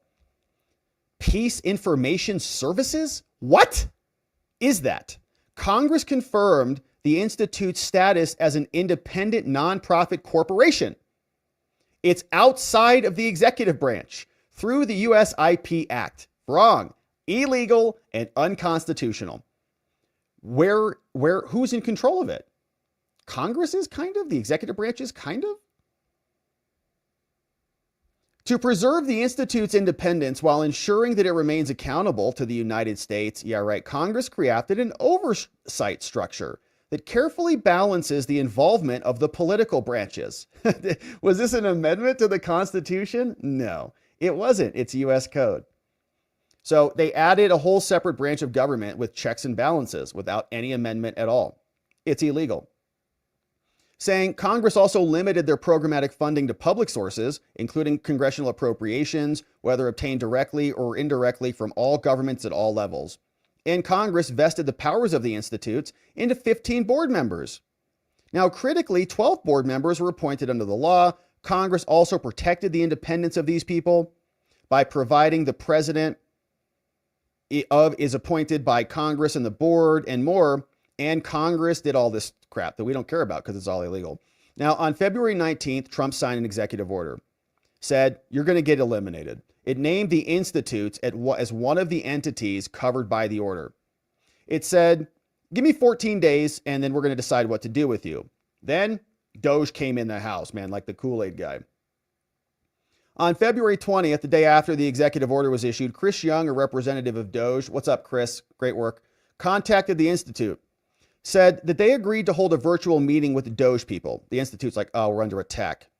Well, this is great. All of their peace planning and peace programs can come into play here, right? Why isn't the Peace Institute trying to rectify this peacefully? Why are they resorting to litigation? Why are they acting aggressively and in a manner unbecoming of their entity? No wonder they're getting divested. They should. They just resort to lawsuits after all this training. We give them millions of dollars and they're just suing. Pathetic. So they held a meeting. In that meeting, the Institute president called Mr. Moose, an outside counsel for the Institute, and the DOGE team. What's up, Kavanaugh, Burnham, and Altick? Shout out to these American heroes doing amazing work. They were there. And they were informed that DOGE is an independent nonprofit outside of the executive branch. It's like amazing they even write that. Have these lawyers read the Constitution ever? Like, how can you even say that with a straight face? On March 5th, I know how, because it's been that way for decades and no one's had a care at all. They've all lived under this grift. Trump comes in and says, no, you can't have that. You're not allowed to do that here. And now they're freaked out about it, but they're used to this. On March 5th, the Institute submitted a courtesy letter to the OMB. The letter explained that we are established by Congress. We're an independent nonprofit. We're not under the executive branch, and we would like to continue to cooperate with you and get our money. But then they said, oh, you think you're independent, do you? Well, guess what? Mr. Moose received word that DOGE was making inquiries into your security. These inquiries were intended to facilitate DOGE. They're like, how do you get into your building? How do you get key cards there? Who's in charge of the key cards? What's the door code? So he freaked out. So then the Institute of Peace, their lawyer, George Footy, he emailed the defendants, Burnham, Altick, and Kavanaugh.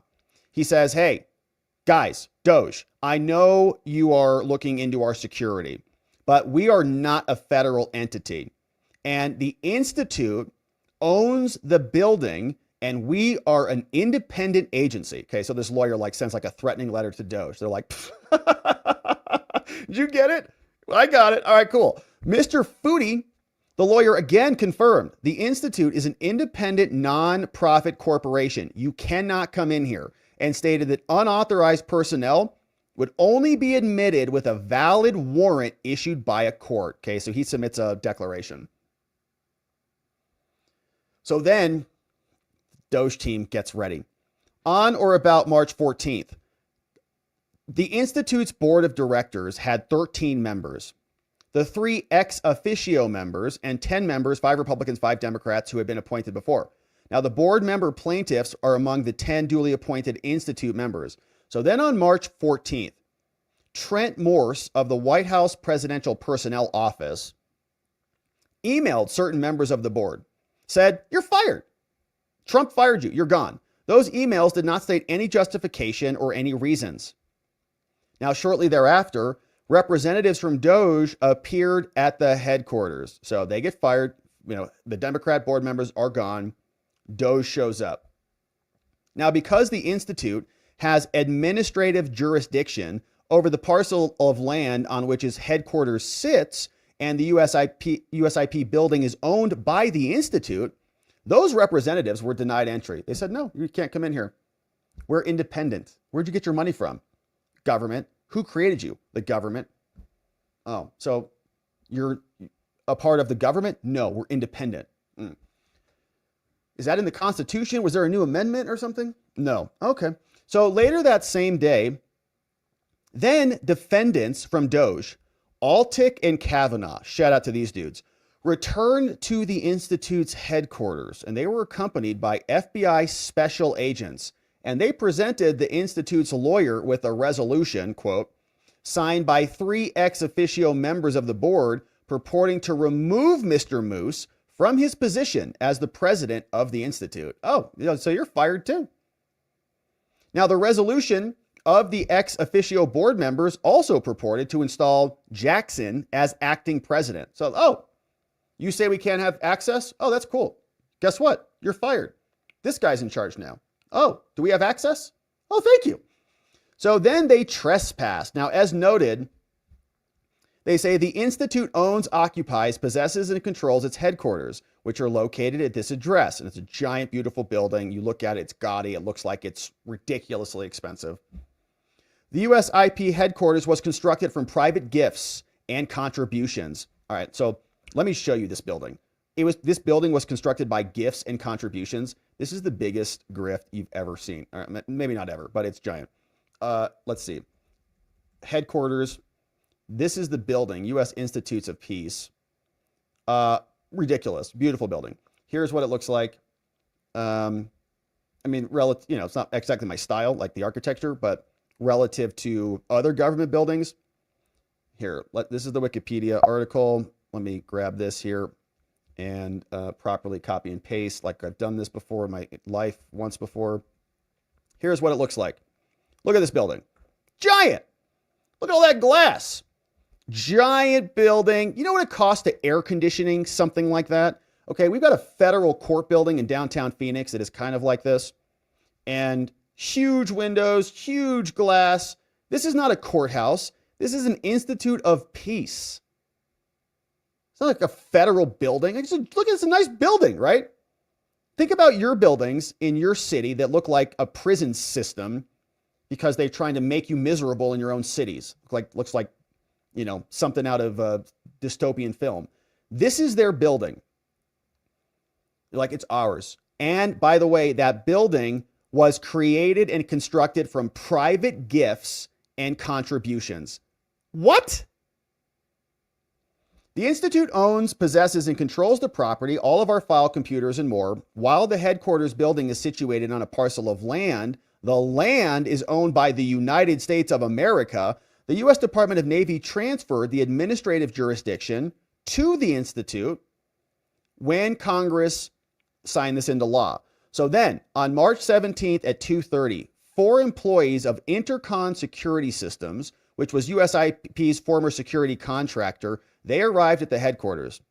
They were unable to enter the building because their badges had been deactivated upon suspension of the contract with them, right? So they come into the building, fire the contractors and the security team. Now, upon their failed entry, another employee from Intercon called Kevin Simpson arrived at the headquarters with a physical key that they had not yet confiscated after the suspension of the security people. Simpson used his key to gain entry into the headquarters building, and he let other employees in. Now, after they entered the headquarters, Intercon employees were advised by Mr. Foodie that they were trespassing. Okay, so the Intercon people were there before,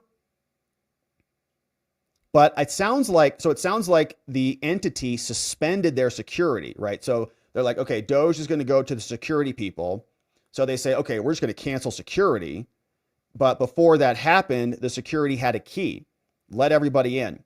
So once they get in, then the peace people are like, no. Simpson and the staffers ignored Mr. Foot, right? So he was the guy who got fired. They said, no, you're done. We already fired you. You're not the president anymore. They proceeded to walk towards the Institute's gun safe. Mr. Foodie subsequently called the Metro Police, the MPD. He says, we're being attacked. They're going for the guns. As the Intercon staff made their way to the gun safe, a building lockdown was initiated. And Mr. O'Brien, after consulting with the peace president. So then Intercon and DOGE personnel, so the fired security team, they engaged in additional attempts to unlawfully access the headquarter building, but they were eventually able to enter the building. They forcefully occupied it, and they expelled the president and other personnel and the lawyer. Threw them out. Get out. Even today, defendants' aggressive efforts to gain control of the property and the systems is happening right now, and they cut off the funds. Wow. Taken over. Now, this is causing irreparable harm. If we don't get access to this, we're going to suffer irreparable harm. They're basically shutting us down. What we're going to have to do is freeze payments. People are going to be put on leave. People are going to delete files. They're going to destroy physical files. Everything's going to be a problem. And if DOGE does what we've seen DOGE do, they're going to cancel contracts. There's going to be all sorts of problems. But this is more than a breach of contract claim, too. Canceling us is going to create all sorts of injuries that we can't measure monetarily. We're also suffering harm as being fired board members. And so this is a violation of the separation of powers. We are an independent agency. This was independent, and so we cannot be canceled.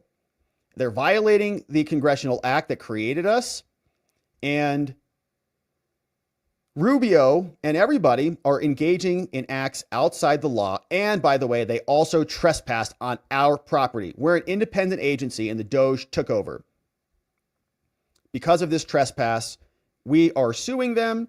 We want an injunction to make them give us all this stuff back, basically. Remove them and bar them from exercising any control over any of our things. Make sure that Moose is the president. Make sure Kenneth is not the president.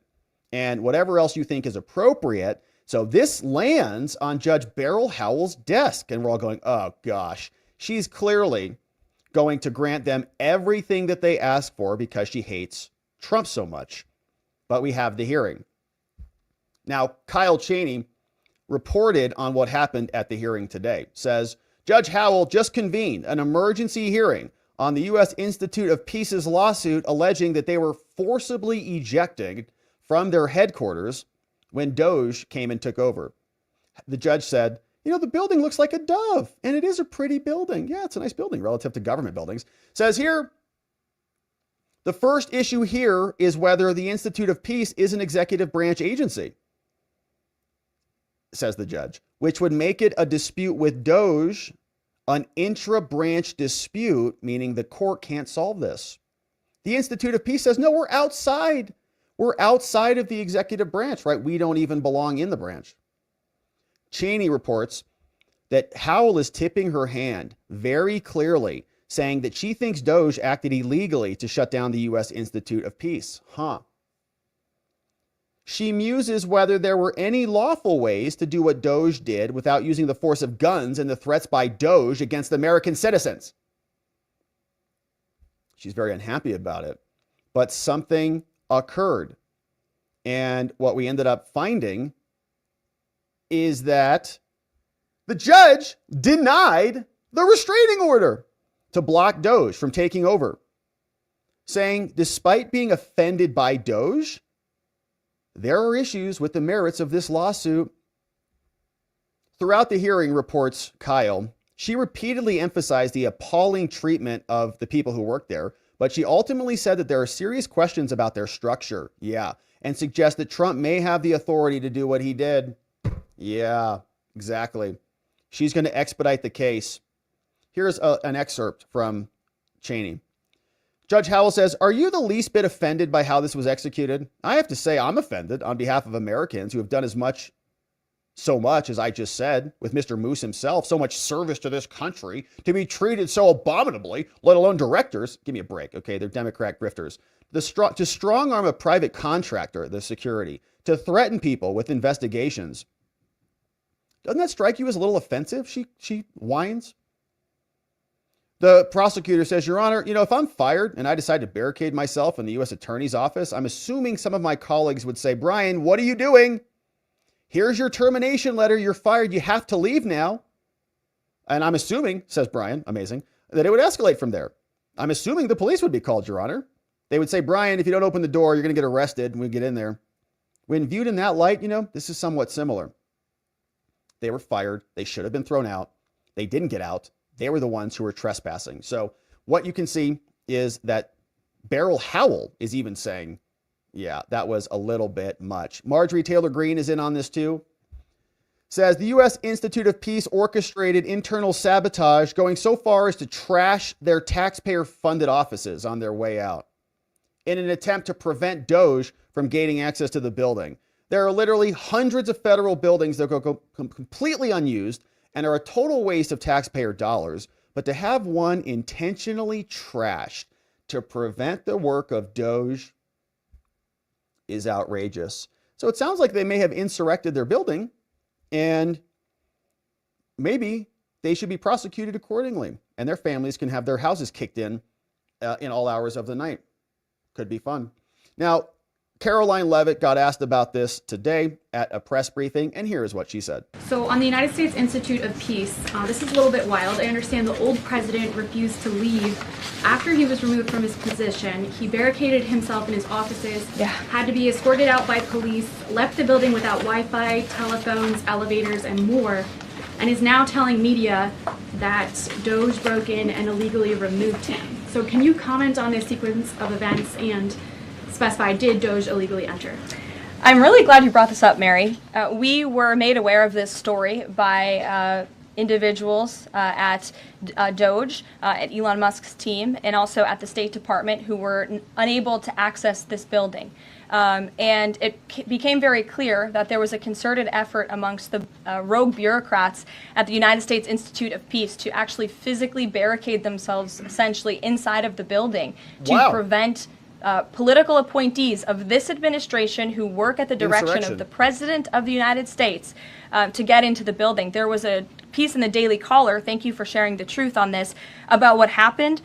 Staff contacted the MPD in an attempt to prevent DOGE personnel from entering. They barricaded the doors. They also disabled telephone lines, internet connections, and other IT infrastructure within the building. They distributed flyers internally, encouraging each other to basically prevent these individuals from accessing the building. I use this to say this is what DOGE and this administration is facing. It's a resistance from bureaucrats who don't want to see change in this city. President Trump was elected on an overwhelming mandate to seek change and implement change, and this is unacceptable behavior. Unacceptable and pathetic, honestly. They remind me of the people who just sit out in the highways and like hold hands. Like, we're going to save the planet by inconveniencing everybody today for 20 minutes. You guys are dumb, is what you are. And you think they're going to wait out the federal government? They're going to create a little Chaz or Chop, a sovereign center inside the building? It's like that scene out of a movie. Aren't there movies? Didn't somebody lock themselves in a building that one time? The Negotiator. Who was that? Who locked himself? That one guy. He's a good actor. Anyways, they're trying to figure it out over there on the left. They're suing. Beryl Howell is even saying, you're not an independent agency, okay? You keep calling yourself that. We know you like different labels. We affirm your labels, but you're not an independent agency, so you're not getting money. Samuel L. Jackson. Thank you for that. And Denzel. Denzel had one of those too, but wasn't that because his kid was in that hospital? Samuel L. Jackson was the one, The Negotiator. It's a good film. Maybe I'll watch that. All right, my friends, we got Trump and DOGE succeeding in D.C., and we're going to continue to cover this case. Thanks for joining, as we do. All right, my friends, it has been a beautiful stream. Thank you for your assist on those Hollywood actors. We got, if you're just joining us, 3 good cases, 3 good updates that we had today. We talked about Tren de Aragua. We talked about Judge Boasberg and this deadline battle. The judge extended the deadline to tomorrow night. Tomorrow noon, rather. Trump is also appealing. We'll see what happens, but the clock is ticking on this one. And so, of course, we're going to keep our eye on that. We had some great clips from Caroline Leavitt today. She was on fire at the White House press briefing room. We also talked about Judge Tanya Chutkin. She's back. The worst. And she is being the worst. Again, she said that billions of dollars that were canceled from the Trump EPA that were identified from the Inflation Reduction Act are now reactivated. We'll see what Trump says here. Of course, they're going to appeal this one too, and we'll cover it. We've also then wrapped up the day with this lawsuit that was brought by the so-called peace people who have a nice building. They want the building back. They insurrected the entire building, locked themselves into it like hysterical lunatics, and then were thrown out by DOGE. And even Judge Beryl Howell is saying he might have been able to do that. So don't come back. Go find new jobs. But now, my friends, it is time to hear from you. Yeah, it's a great suggestion. They could just move some more Border Patrol people right into that building. They can see outside if there's any illegals out there who they have to go deport. All right, let's see who's here, my friends. Thank you for supporting us on the day. Thanks for joining up as members. We'll get back on the Membo stream tomorrow. So tomorrow morning will be Membo time, 12 noon Eastern, 9 a.m. Pacific, to join us on the morning streams. They're a ton of fun. And we'd love to have you join us. It's also a great way to support us, and we're grateful for that. And thank you for sending in these donos today, my friends. I appreciate you. Look at this one. Well, it's Snoopy. What a cute little pup. says, hello, hump day. What a nice pup. Wednesday. Have a nice day. Have a nice day. Thank you for that. Hey, just a reflection. Good to see you as a member. Thank you for joining us. We'll see you tomorrow in the morning. Here's one from Will Crump. Are we governed by an elected president or by these SDNY and DC Circuit inferior Article 3 judges? Which is it? Seriously. SCOTUS, uphold your oath. Yeah, don't lecture the executive branch for using its tools to defend itself against the co-equal branch of government. If you want Trump to not, and the Republicans to not talk about impeachment, why don't you do your job, John Roberts, and get control of your kids and your household? Thank you, Will. Good point. Picayune. I think that's how you say it. It is a Spanish half real piece formerly current in the South. All right. Also something trivial. Yeah, Picayune. It's petty, small-minded. It's Picayune-ish. Don't be so Picayune-ish. I think that's how we say it. Hey, Schlista, here's an idea. Congress changes the rule so that all nationwide bans can only be done by the SCOTUS. Judges can only rule for their local jurisdiction. Since the SCOTUS isn't stepping up, it's time for Congress to take over. They are the only ones that can establish courts and disestablish them. Yeah, but you know what's interesting about this is they don't care. Like, the judges don't care. So they don't have, the argument is Judge Chutkin does not have jurisdiction over this case. It's a contract dispute. Other judges have found that, said this is a contract dispute. Don't wrap it up in constitutional zeal and then sue in my courtroom. This is a contract dispute. In other words, the courts don't have jurisdiction over this. She can't hear this case, but she's like, oh, but we read it. It's not a contract dispute. It's an agency action. What was the agency action? Canceling the contracts. So they just get around jurisdiction, which is why I think impeachment is the next thing to do. So yeah, you can divest them of jurisdiction. Chutkin already doesn't have jurisdiction. She doesn't care. Jeffrey Adams. Hey, Rob, do judges have security clearances? If so, revoke them. So this is a great question. And I don't know. I'm sure certain judges do. I think most judges do not. But I don't know that if they do not have security clearances, whether that precludes them from seeing classified documents. I don't think that they're I think they see it regardless of the clearance.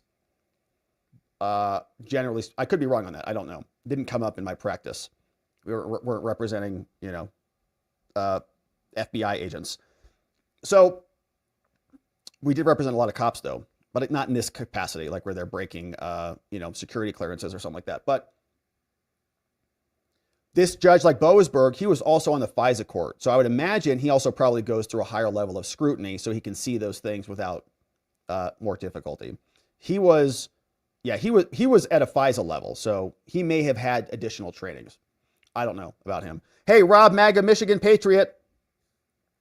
How can there be secrets that the president isn't even allowed to know, but yet a court thinks it can regarding top secret information? Well, because courts and these judges in particular think that they are the president, think that they control America and are in some way and form. Thank you, Rob MAGA. They're nuts. One Old Guy's Patriot says the war on terror has never been declared over or won. Terrorist organizations are always at war with the USA. Yeah, and the war on drugs is not over either. No, I know. Or climate change, or poverty, or any of them. Lots of wars, always ongoing, so that they never end, and they can just exploit the people who want to win the war. Sharpie Guy, what's up? Did you see Berg's twin daughters are very much akin to the New York federal judge's daughters? Yeah, we talked a little bit about that yesterday, Sharpie Guy. And the thread that we shared was from Pepe's grandma. We got from Act Blue. I'm so tired of finding out again and again the same info that exposes them while our president uses taxpayers to defend himself and us. Yeah, part of what we're going through is, it's a long game. And in the process, we get to disinfect. It's like we have to go through this to just see who these judges are and to root out what's happening. ELZ, I wonder if there are some very powerful people terrified that terrorists from Venezuela might answer questions in El Salvador that they would never answer here in the US. That's also an interesting thought. Maybe they're so upset about this particular group of people for a reason that we haven't really explored. One Old Guy's opinions. Thank you, One Old Guy, sending in a couple. The judge is a little girl. Yeah. Not treating the executive as a co-equal branch. This guy's a wannabe commander and chief judge. Says, this is funny to see the arrogance of this judge. This mighty turd is going to fall, but she raise high to fall to be further. From One Old Guy's opinion in the house. Hey, what's up? David Ward is in the house. Thank you, David, for becoming a member. We'll see you tomorrow on the morning stream. Here, this one is saying, Chad confirmed. Chad H is here, a.k.a. Big D. Yeah. What's up, Chad? Says, bringing in 10 new membos. Boom, Shakalaka's coming in. We got Angela Napchuk. I remember Boom Shakalaka. I remember that. Steve Drake. What's up? Casper27. Two diamonds in the rough. Littering and is here. Celsify. The Mirror Man. Chuck Reardon. And Mama Rowe, gifted membos, courtesy of Chad H, a.k.a. Big D in the house. What's up, Michelle Parsons? Thank you, Michelle. Says Greenpeace found liable in the Dakota pipeline case. This will cost them around $660 million. Wow, interesting. Michelle P. Michelle, thanks for being a membo. I saw the other one. Wasn't the other one like Healing America? The other COVID fraud one was a guilty verdict today, too. Hey, it's Tanya Karras. Thank you, Tanya. Says, we need to stop doing a one judge at a time idea and push Congress to eliminate the DC district as well as New York. Yeah, that would be nice. And, that would solve, I think, a lot of the problems. You're right about that, Tanya. I don't know that Congress has the will to do it. The lawyers love those courts, like the justice, like they're like sacred courts, like the revered SDNY. It's like where all these cases came through. There's like, historic value to them, but I don't see it. So DC in particular, a lot in DC should just be disbanded. It's too incestuous. Too much money there. Thank you, Tanya. Happy Wednesday to you. Hey, Tony Hay Munkets, bringing in 5 membos. Tony Hay Munkets, you rock. Thanks for doing this. We got Pixie Ragland, E. Poindexter's here. Devin Wargo, Running Free is here, and Becky Osborne coming in courtesy of Tony Hay Munkets in the house. We also got Chad H. Big D's here. Says, first and foremost, God is great. Amen. Says, thanks, Rob, for the lessons every video. My question is this. Who holds these judges accountable? President, the House, and the Senate answer to the voters. What recourse do we have? Very little. And that is kind of by design, right? It's by design. Like, you don't want the judges to be politically accountable because then the judges become politicians. And we don't want that. Like, we want judges to be judges, not step outside of the lane and become executive branch proxies and legislators. Like, it's not supposed, like, they are the ones who are violating their oaths. So they're not supposed to be held politically accountable because they're not supposed to act like politicians. They are. So what is the question then? There is a check on that. And we've talked about some of them already. Impeachment. I like the thesis from Andrew Branca. You can just pass it via resolution, just with a simple majority. Just say it's bad behavior, remove them, simple majority, both houses. I don't know, try it. Don't know what the courts would say about it, but yeah, try it. Defund their jurisdictions. Eliminate, like defund them. Like, okay, the court still exists, but you don't have a law clerk or an internet connection. So good luck handling cases. So just defund them, right? Rescind their money. Lots of different options, but I don't think that Congress is politically it's palatable to Congress because they're pathetic. What's up, Run Mead? Suppose it was improper for a child of a New York judge to profit from the judge's actions in court. In that case, it seems reasonable to require the lower courts to conform to judicial canons regarding the appearance of impropriety created by having a child involved in accepting and expending federal funds that benefit from the decision he makes for the class that he created. Yeah, that's right about that. Run Mead, right? So Judge Boasberg has family that work for Democrats. He just created for Democratic causes, which immigration and a bunch of other garbage. Many clients that do a lot of that. Judge creates a class of people, protects that class. That protection translates over to their work. What a grift. Thank you, Run Mead, for fleshing it out. Sherry, how do we get the gift membos? So great question, Sherry. So first of all, I would make sure that it's turned on in your settings. So I think if you're on YouTube, there's a settings button. You can say like accept gifted membos. And then look at that. Already done. Scott Voigt, Sherry, gifted a membo. Look at that. Ask and ye shall receive. Thank you, Scott, for gifting Sherry a membo. Didn't even have to explain it. Thank you. One Old Guy's Opinions says, Judge Tanya Chutkin forces the government to fund a green money laundering shell company. Yeah, 3 of them to the tune of billions. This one from One Old Guy says, the U.S. District E4s under the Oracle of Delphi are district magistrates having extensive range of judicial, religious, military, and other powers could shape U.S. home and foreign affairs. Nice comment, One Old Guy. Thank you for that one. F4s? I'm not sure what that one is. Hey, Michael Cornelio. Thank you for the very nice dono, Michael. Very generous of you today. I appreciate that. Thank you for sending it. It says, in my humble opinion, any entities associated with climate change or carbon taxes should be considered fraudulent. I couldn't agree more. Yeah, especially when they're getting billions of dollars. Like if you want to go start your own nonprofit and go plant trees or something like that, that's fine. That's fine. Go do it. But if you're going to go, we've already seen it. Like remember Solyndra and all of Obama's green scams? We've already seen, they're fake companies. And they just say they're saving the planet. And carbon taxes is a tax on your consumption. They don't want you to consume. They don't talk about productivity and growth. They want you to do with less. They want you to do with less. It's sick while they're getting more. It's anti-human and it's, I think evil actually, right? You can have less. You should breathe less. You should suffer in your home so that they can feel good stealing your money for their own indulgence. It's indulgences for them. It's sick. What's up, Glocky? Thank you, Michael. Nice comment. Glocky, if you had any doubts about Fox News, well, Fox News and the Wall Street Journal advised House Democrat staffers during an all expenses paid New York City junket. Sounds about right. Uncle Bozy, why can't the DOJ file for a change of venue for all these DC court cases? Well, first of all, the judge wouldn't grant them. It's obviously a biased pool of judges. And in the case of trial and jurors, well, so jurisdiction is based on, allegation. So they're filing these things in DC because the agencies are in DC.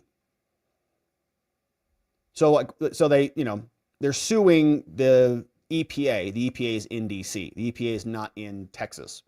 Maybe if they moved it to Texas, they'd have to file in Texas. Why can't the DOJ file preemptive cases against these NGOs in other jurisdictions? Yeah, it's a great question because they haven't been harmed per se, right? They canceled the contract. So what would they be claiming? An enforcement of the contract? It wouldn't be ripe. The case would not be ripe yet. So it would be a standing problem. But great thoughts. The DC courts are tainted and have a stinky odor of mendacity. Yeah, great. I like how you're thinking, Uncle Bozy. But that's why we should move all of the agencies to Texas. Although Texas would then have to deal with the Washington people, and we don't really want that. Hey, Glocky, it's legally true. These communist judges aren't people and aren't protected by the Constitution. The Communist Party of the United States has special rules under U.S. code from Glocky. The judges are technically people, though. But, just to be clear. Glocky. Sometimes they don't act like it, though. Glocky, from Trump. Why do we always know how the 4 liberal judges are going to rule, but have to think about which side the Republicans will go on? Beezy's here, says, it's sickening. And it's funny how Chutkin isn't requesting itemized bank statements or an audit of these funds to these slush funds. Hopefully it's all exposed. Solar programs are a scam. Totally. And we love our friends in Arkansas, but they're not getting any solar panels. Like, sorry, guys. They're not going to build a stinking solar panel for you. And when they're done with the solar panels, they're going to build you a high-speed rail, too. So, yeah, BZ, it's a scam. Chutkin, and there's no injunction bond or any of these things. And she minimizes the risk. Like, oh, you're just going to pay them $15 billion and there's no harm to the government there? You didn't even consider that? One Old Guy's Opinion says, I have never seen bull stuff, wear glasses before Schumer. But Schumer has breaking the mold on that. Glocky, a federal judge, the Babylon Bee is reporting, a federal judge has now ordered prices of eggs to go back up. And the astronauts have to go back up to space, as we saw yesterday. Hey, Scott Voigt. Thank you, Scott, for bringing in Amber Nicole. New membo. See you both tomorrow. Thank you, Scott. Welcome, Amber. Pinochet's helicopter tours. Best helicopter ride you've ever been on. If she didn't already know how to help Alaskans, then why did she run for Senate? I think because isn't she kind of like a political Nepo baby? Like, wasn't her dad in government or something? That's why. Venus says, hey, thank you for liking, subscribing, and commenting on this video. Helps us beat the YouTube algorithm. And we definitely want to beat it into oblivion. Spuds. Rob, if Alberta does pull a trigger on wanting to become the territory of the U.S., Murkowski has a lot to lose by not supporting the Alaska to Alberta Railway. The Western provinces are in dire need for new upgraded infrastructure like railroads and deepwater ports. This could end Murkowski if she gets in the way. Man, Spuds, you know your Canadian issues. Hey, Sev Russ. What's up, Sev Russ? 12 months as a membo, my friend. Happy anniversary to all of us. 1 whole year, baby. Whoop, whoop. Good to see you, Sev Russ. Thanks for supporting us for a full year, man. It's been a hell of a year. Happy anniversary to all of us. Pinochet. If the D.C. courts cannot be dissolved, then put 1,000 judges in D.C. and pack the courts, or have other judges ride the circuit in D.C. Yeah, and we were talking about this yesterday, the switch in time that saved 9. I think that was FDR, right? And it was about the Commerce Clause. So I wonder if something like that could happen here as it relates to nationwide injunctions. It's a losing political issue, but maybe it shakes Amy Coney Barrett or Roberts into reality. Mrs. Mom, what's up, Mrs. Mom? Thank you for becoming a supporter. We'll see you in the morning tomorrow. We got this one from Glocky. It says, breaking, huge ceremony and event planned for tomorrow when Trump signs official order shutting down the Department of Education. Let's go.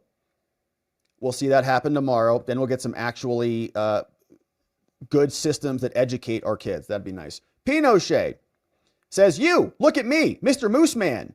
I'm the captain now. Whoever this Jackson guy is getting sued by the peaceniks, probably. Yeah. It's our building. Get out. Like that scene from Terminator 2 where the T-1000 gets in the helicopter and morphs through the window, sits in the chair, looks over, get out. The guy's like, ah! Jumps out of the airplane. That's how I think it went. Knox, hey, happy Wednesday, all. I've been trial prepping but following along, but want to share another great article by Matt Taibbi. And Rob, you should get into reading on Substack. Our own Doc Master is in the stacks. I know, Elliot. Doc Master Elliot is Substacking it up over there. Yeah, I don't read a lot on Substack. I don't use it a whole lot, but there's a lot of, you guys are sharing great articles from over there. And a lot of people are on it. So maybe I should. What's up, Ed? Says U.S. IP delves into international peace. Sounds like foreign affairs to me, the sole domain of the executive. It sounds like Trump has authority over the U.S. IP. Yeah, obviously. Yeah, no, I'm not saying that to you, Ed. It's like to Chutkin and to all these other people. Obviously.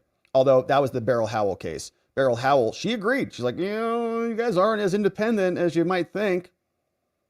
But a lot of this stuff is, right? So all presidential power. Thank you, Ed. Hey, Sportfish. Thank you, Sportfish. Thanks for watching on Rumble. Thanks for being a membo over there. Good show, Rob. Thank you, Sportfish. There was some good stuff today. Yeah. Matthew Ryan. What's up, Matthew Ryan? Thanks for joining up as a supporter. We'll see you in the morning. Uncle Bozy. There was a gun vault in the Institute of Peace. Yeah, there's a lot of that going on. Like these so-called peace people are like barricading the front doors, moving benches and tables in front of it, like insurrecting with pamphlets and cutting cables and all sorts of nonsense. Like, what kind of peace are they talking about? Of course, it's not. It's the opposite of what they say it is. Tony Hay Munkets. I want my mojo back. I paid a lot of money for that. It just kind of hurts. You mean the federal building? Yeah, we all paid a lot for that, Tony Hay Munkets. I think that's what you're talking about. And why? Those US IP peaceniks are going to have to use their own personal money to sit in their useless sweat lodge going forward. Another liberal struggle session disrupted. Yeah, and you can just imagine it, like them all sitting around, sending texts. We're going to resist. We'll stop him. Yeah, okay, good luck. Hey, what's up? Old Coach Crane, Membo for 18 months, says, I think Roberts is compromised. John Roberts, opinion? It depends, I think, what you mean compromised is. I don't see any evidence of it. I just think he's like compromised by what? Like foreign intelligence or something? We need to see some more on it that I have not seen. Maybe it's true. I don't know. But I think the more likely explanation is he's a Federalist, D.C. Court of Appeals, Washington judge. It's probably the simplest explanation. But we'll see. I'm still holding out some hope that they do the right thing once it is ripe enough and it gets there. So we'll see. Knox, more fun. This one, FBI agent who accused Trump of bias is charged with unlawful disclosures. Oh, that's fun.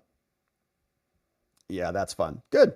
And hopefully he's prosecuted. No one's above the law. Thank you, Knox. What's up? Mayor Wolf says a temporary RO on all judges indefinitely. Reverse order on all judges. I'm not sure what you're referencing, Mayor Wolf, but we're going to keep our eye on the judges. That's for sure. Thanks for the dono. Uncle Bozy, I remember back thousands of years ago when I thought judges put aside politics and ruled impartially on the merits of a case. What an idiot I was. From Uncle Bozy. Yeah, they do a very nice job of brainwashing us all into that. I thought a lot of that too before I went to law school. I was like, man, judges are like, independent, like they commit to independence, and they're smart too. I'm like, judges are so smart. Then I went to law school and I was like, oh my gosh. Then I actually had to practice in front of judges. And I remember I was like a fresh lawyer and I had to like explain a statute to a judge, like to her face. She didn't get elected the next year. She was that dumb, but she got elected. And I was like reading it to her and I could see her eyes just glazed over. I'm like, this is what it says. No idea. I'm like, holy crap. So it was a big epiphany for me. Raymond, what's up? Captain Kangaroo time. DOGE versus USIP. U.S. Institute of Peace. USIP. Mr. Moose is the board chair and Mr. Foodie is the lawyer. Yeah, Raymond Bailey. Thank you for that, Raymond. Hey, Jeffrey Adams says, Boom Shakalaka was from Ike and Tina Turner. I want to take you higher. It was? That's what that came from? I thought that was like from Charles Barkley and the Phoenix Suns. Hey, Glocky. Thank you for the dono, Jeffrey. Hey, Glocky says, Tim Walz is celebrating Tesla stock crashing. Could be the funniest thing ever for his state. Yeah. The state of Minnesota had 1.6 million shares of Tesla in their retirement fund. Hilarious. So Walz is mocking Tesla, but they're all invested in Tesla for their retirees. Nice. Michelle says, I like old books. I read where Hoover raised the duty of dried imported eggs in 1931 when fresh eggs dropped to 12 cents a dozen. What is it about eggs? Yeah, I don't know. I just think it's probably something about it being kind of a unique market subject to because it's coming out of another animal. So if you have to do something about the animals, you have too many animals or too little animals. The production of eggs is just different than like a machine. Where you just put in raw material. So it's a little different. Yeah, interesting though. Hoover did that. Hoover did a lot wrong. What's up, Deluxe Knight? Have a beautiful Wednesday evening, everyone. You too, Deluxe Knight, our farmer. Says things are getting stranger out there, still in positive spirits. That's good. Yeah, we want to keep our spirits up and our energy up. There's a lot of garbage and evil out there, but we're still on the winning trajectory here by a long shot. So we'll be successful. A lot of things are looking to get better. I really enjoyed hearing that the DOJ has marked Tesla vandalism as domestic terrorism. LOL. It's about time. You're right about that. And it feels like terrorism because it is. And hopefully they're prosecuted accordingly. One Old Guy's opinion. What's up, One Old Guy? Says, E4s of the Oracle of Delphi were the robed judges. Ah, priests of Apollo. I did not know that. That King Leonidas needed permission to go to war with Persia, effectively being the king of Sparta. Just like these judges. Wow, E4s. I remember that from 300. Mr. Magic Man says, between the war in Israel with Hamas and the war between Ukraine and Russia, it's no wonder these peace people got the boot. Yeah, where have they been for the last 4 years? You think you guys could go talk to Zelensky and Putin and settle that up? You can go talk to Netanyahu and Hamas and figure that out over there? What do you do? Nothing. Tony Hay Munkett says, I had a mojo of Trump with a red tie. It took me forever to get it, and now it's gone, and I want it back. I wanted a mojo. I had a mojo of Trump. Oh, maybe, are you talking about the emoji? Or you had another mojo with a Trump red tie? Oh, just Rhonda, our purveyor of fine emojis. It's emojis. I'm sorry. I was thinking of you when I made the new one. I'll have Robert replace it. Thank you, Just Rhonda. Our purveyor of fine emojis has the best emojis ever. We want you to enjoy the emojis here, and Just Rhonda delivers. And make sure you're checking out her channel too. She does amazing YouTube as well. Tony Hay Munkets. Okay, we're working on the red tie, baby. Want to get that back. Thank you, Just Rhonda, for being here and for helping with that. Just Rhonda's amazing. The best emojis you've ever seen. And amazing YouTube content as well. Let's see who's on X. We got a couple of comments. What's up? James Pepper says, send the most violent criminals to the judge in his courtroom. Well, yeah, just send them to the neighborhood. Just go set up, go rent a building. The Homeland, just go rent a building right next door, right next to his gym or whatever, and just fill it with Tren de Aragua, and the judge can just enjoy it right in D.C. It's like, send him to D.C. James Pepper, send the most violent criminals to these judges, and they can just put them in his neighborhood, then they can have fun. Tibu Rama, what's up, says, luckily Rubio sent Tren de Aragua to El Salvador. The initial gang member arrivals in Venezuela were greeted as heroes by the Venezuelan government, and the crime wave is on the rise there in Caracas. What's up? Sergeant GPS is here. Says Pam Bondi is looking to repeal the Schumer Amendment, which would allow people to petition to restore their gun rights. That's good news there. Yeah, man, if you served your time and paid your penalty, you satisfied your end of the deal. Marianne says, beyond the pale, it matters not that I have micromanaged and overstepped my authority as judge. What matters is that you have obeyed my orders when I have micromanaged and overthreatened and overstepped my boundaries. Great comment, Marianne, and exactly right. Good to see you, Crypto Nerd, and it's nice to see our friends over there on X. Thanks for following us. Thanks for following other watchers out there in the wild on the X platform. We had a couple other comments come in, of course. Then we're going over to watchingthewatchers.locals.com. Shlista just shared an image of Justice Roberts. John Roberts' name is on the Epstein flight list, but we don't know if it is the John Roberts from the Supreme Court because it's a pretty common name, so we don't know. Former scientists agree if you stop killing chickens, they lay more eggs. Wow, that's pretty great report there. Probably came from Harvard. Michael McKenna says, is there a way to transfer judges' assignments, like to take them away from them? That's a great question. Like, I don't know what the precedent would be. Like, if Congress divests them of something, like divests the DC Circuit Court, do they lose their cases there? They get transferred in the middle of something? Good question. There might be some way to do it. Like if they don't have, I don't know. Once they're on the case, judge is on the case. They kind of got to get off the case or transfer the case. So can you take it away from them? Could you do that? I don't think you could do it with the power of the purse. They could just say, I'm just going to handle my cases on my own, like defund them. I'll just do the work myself. So it could be tough. Great question, Michael McKenna. But my friends, we are going to leave it there on the day. It has been a beautiful Wednesday. Thank you for joining us. Thanks for being here. Thanks for subscribing to our channel. If you haven't already, we're coming back tomorrow, and we don't want to miss you. We also want to thank our mods and our meme smiths. Before we wrap it up on the day, we got K Bean in the house, Donut, Carrie B, Playing Hooky, Dog Digger, and Janek, our Doc Master Elliot, our purveyor of fine emojis, Just Rhonda, and of course our meme smith, Jigam Gigam, in the house, keeping the show nice and beautiful. But my friends, that is where we're going to leave it on the day. It's a beautiful Wednesday. We're coming back tomorrow. It's going to be Thursday, pretty sure. And we're looking forward to seeing you back here, because when we are back here tomorrow, we're going to need to see you right back here so that together with your help, we can shine that big, beautiful spotlight of accountability and transparency down upon our system with the hope of finding justice. Make it a beautiful night, my friends. Sleep very well. I'll see you right back here tomorrow. Bye-bye.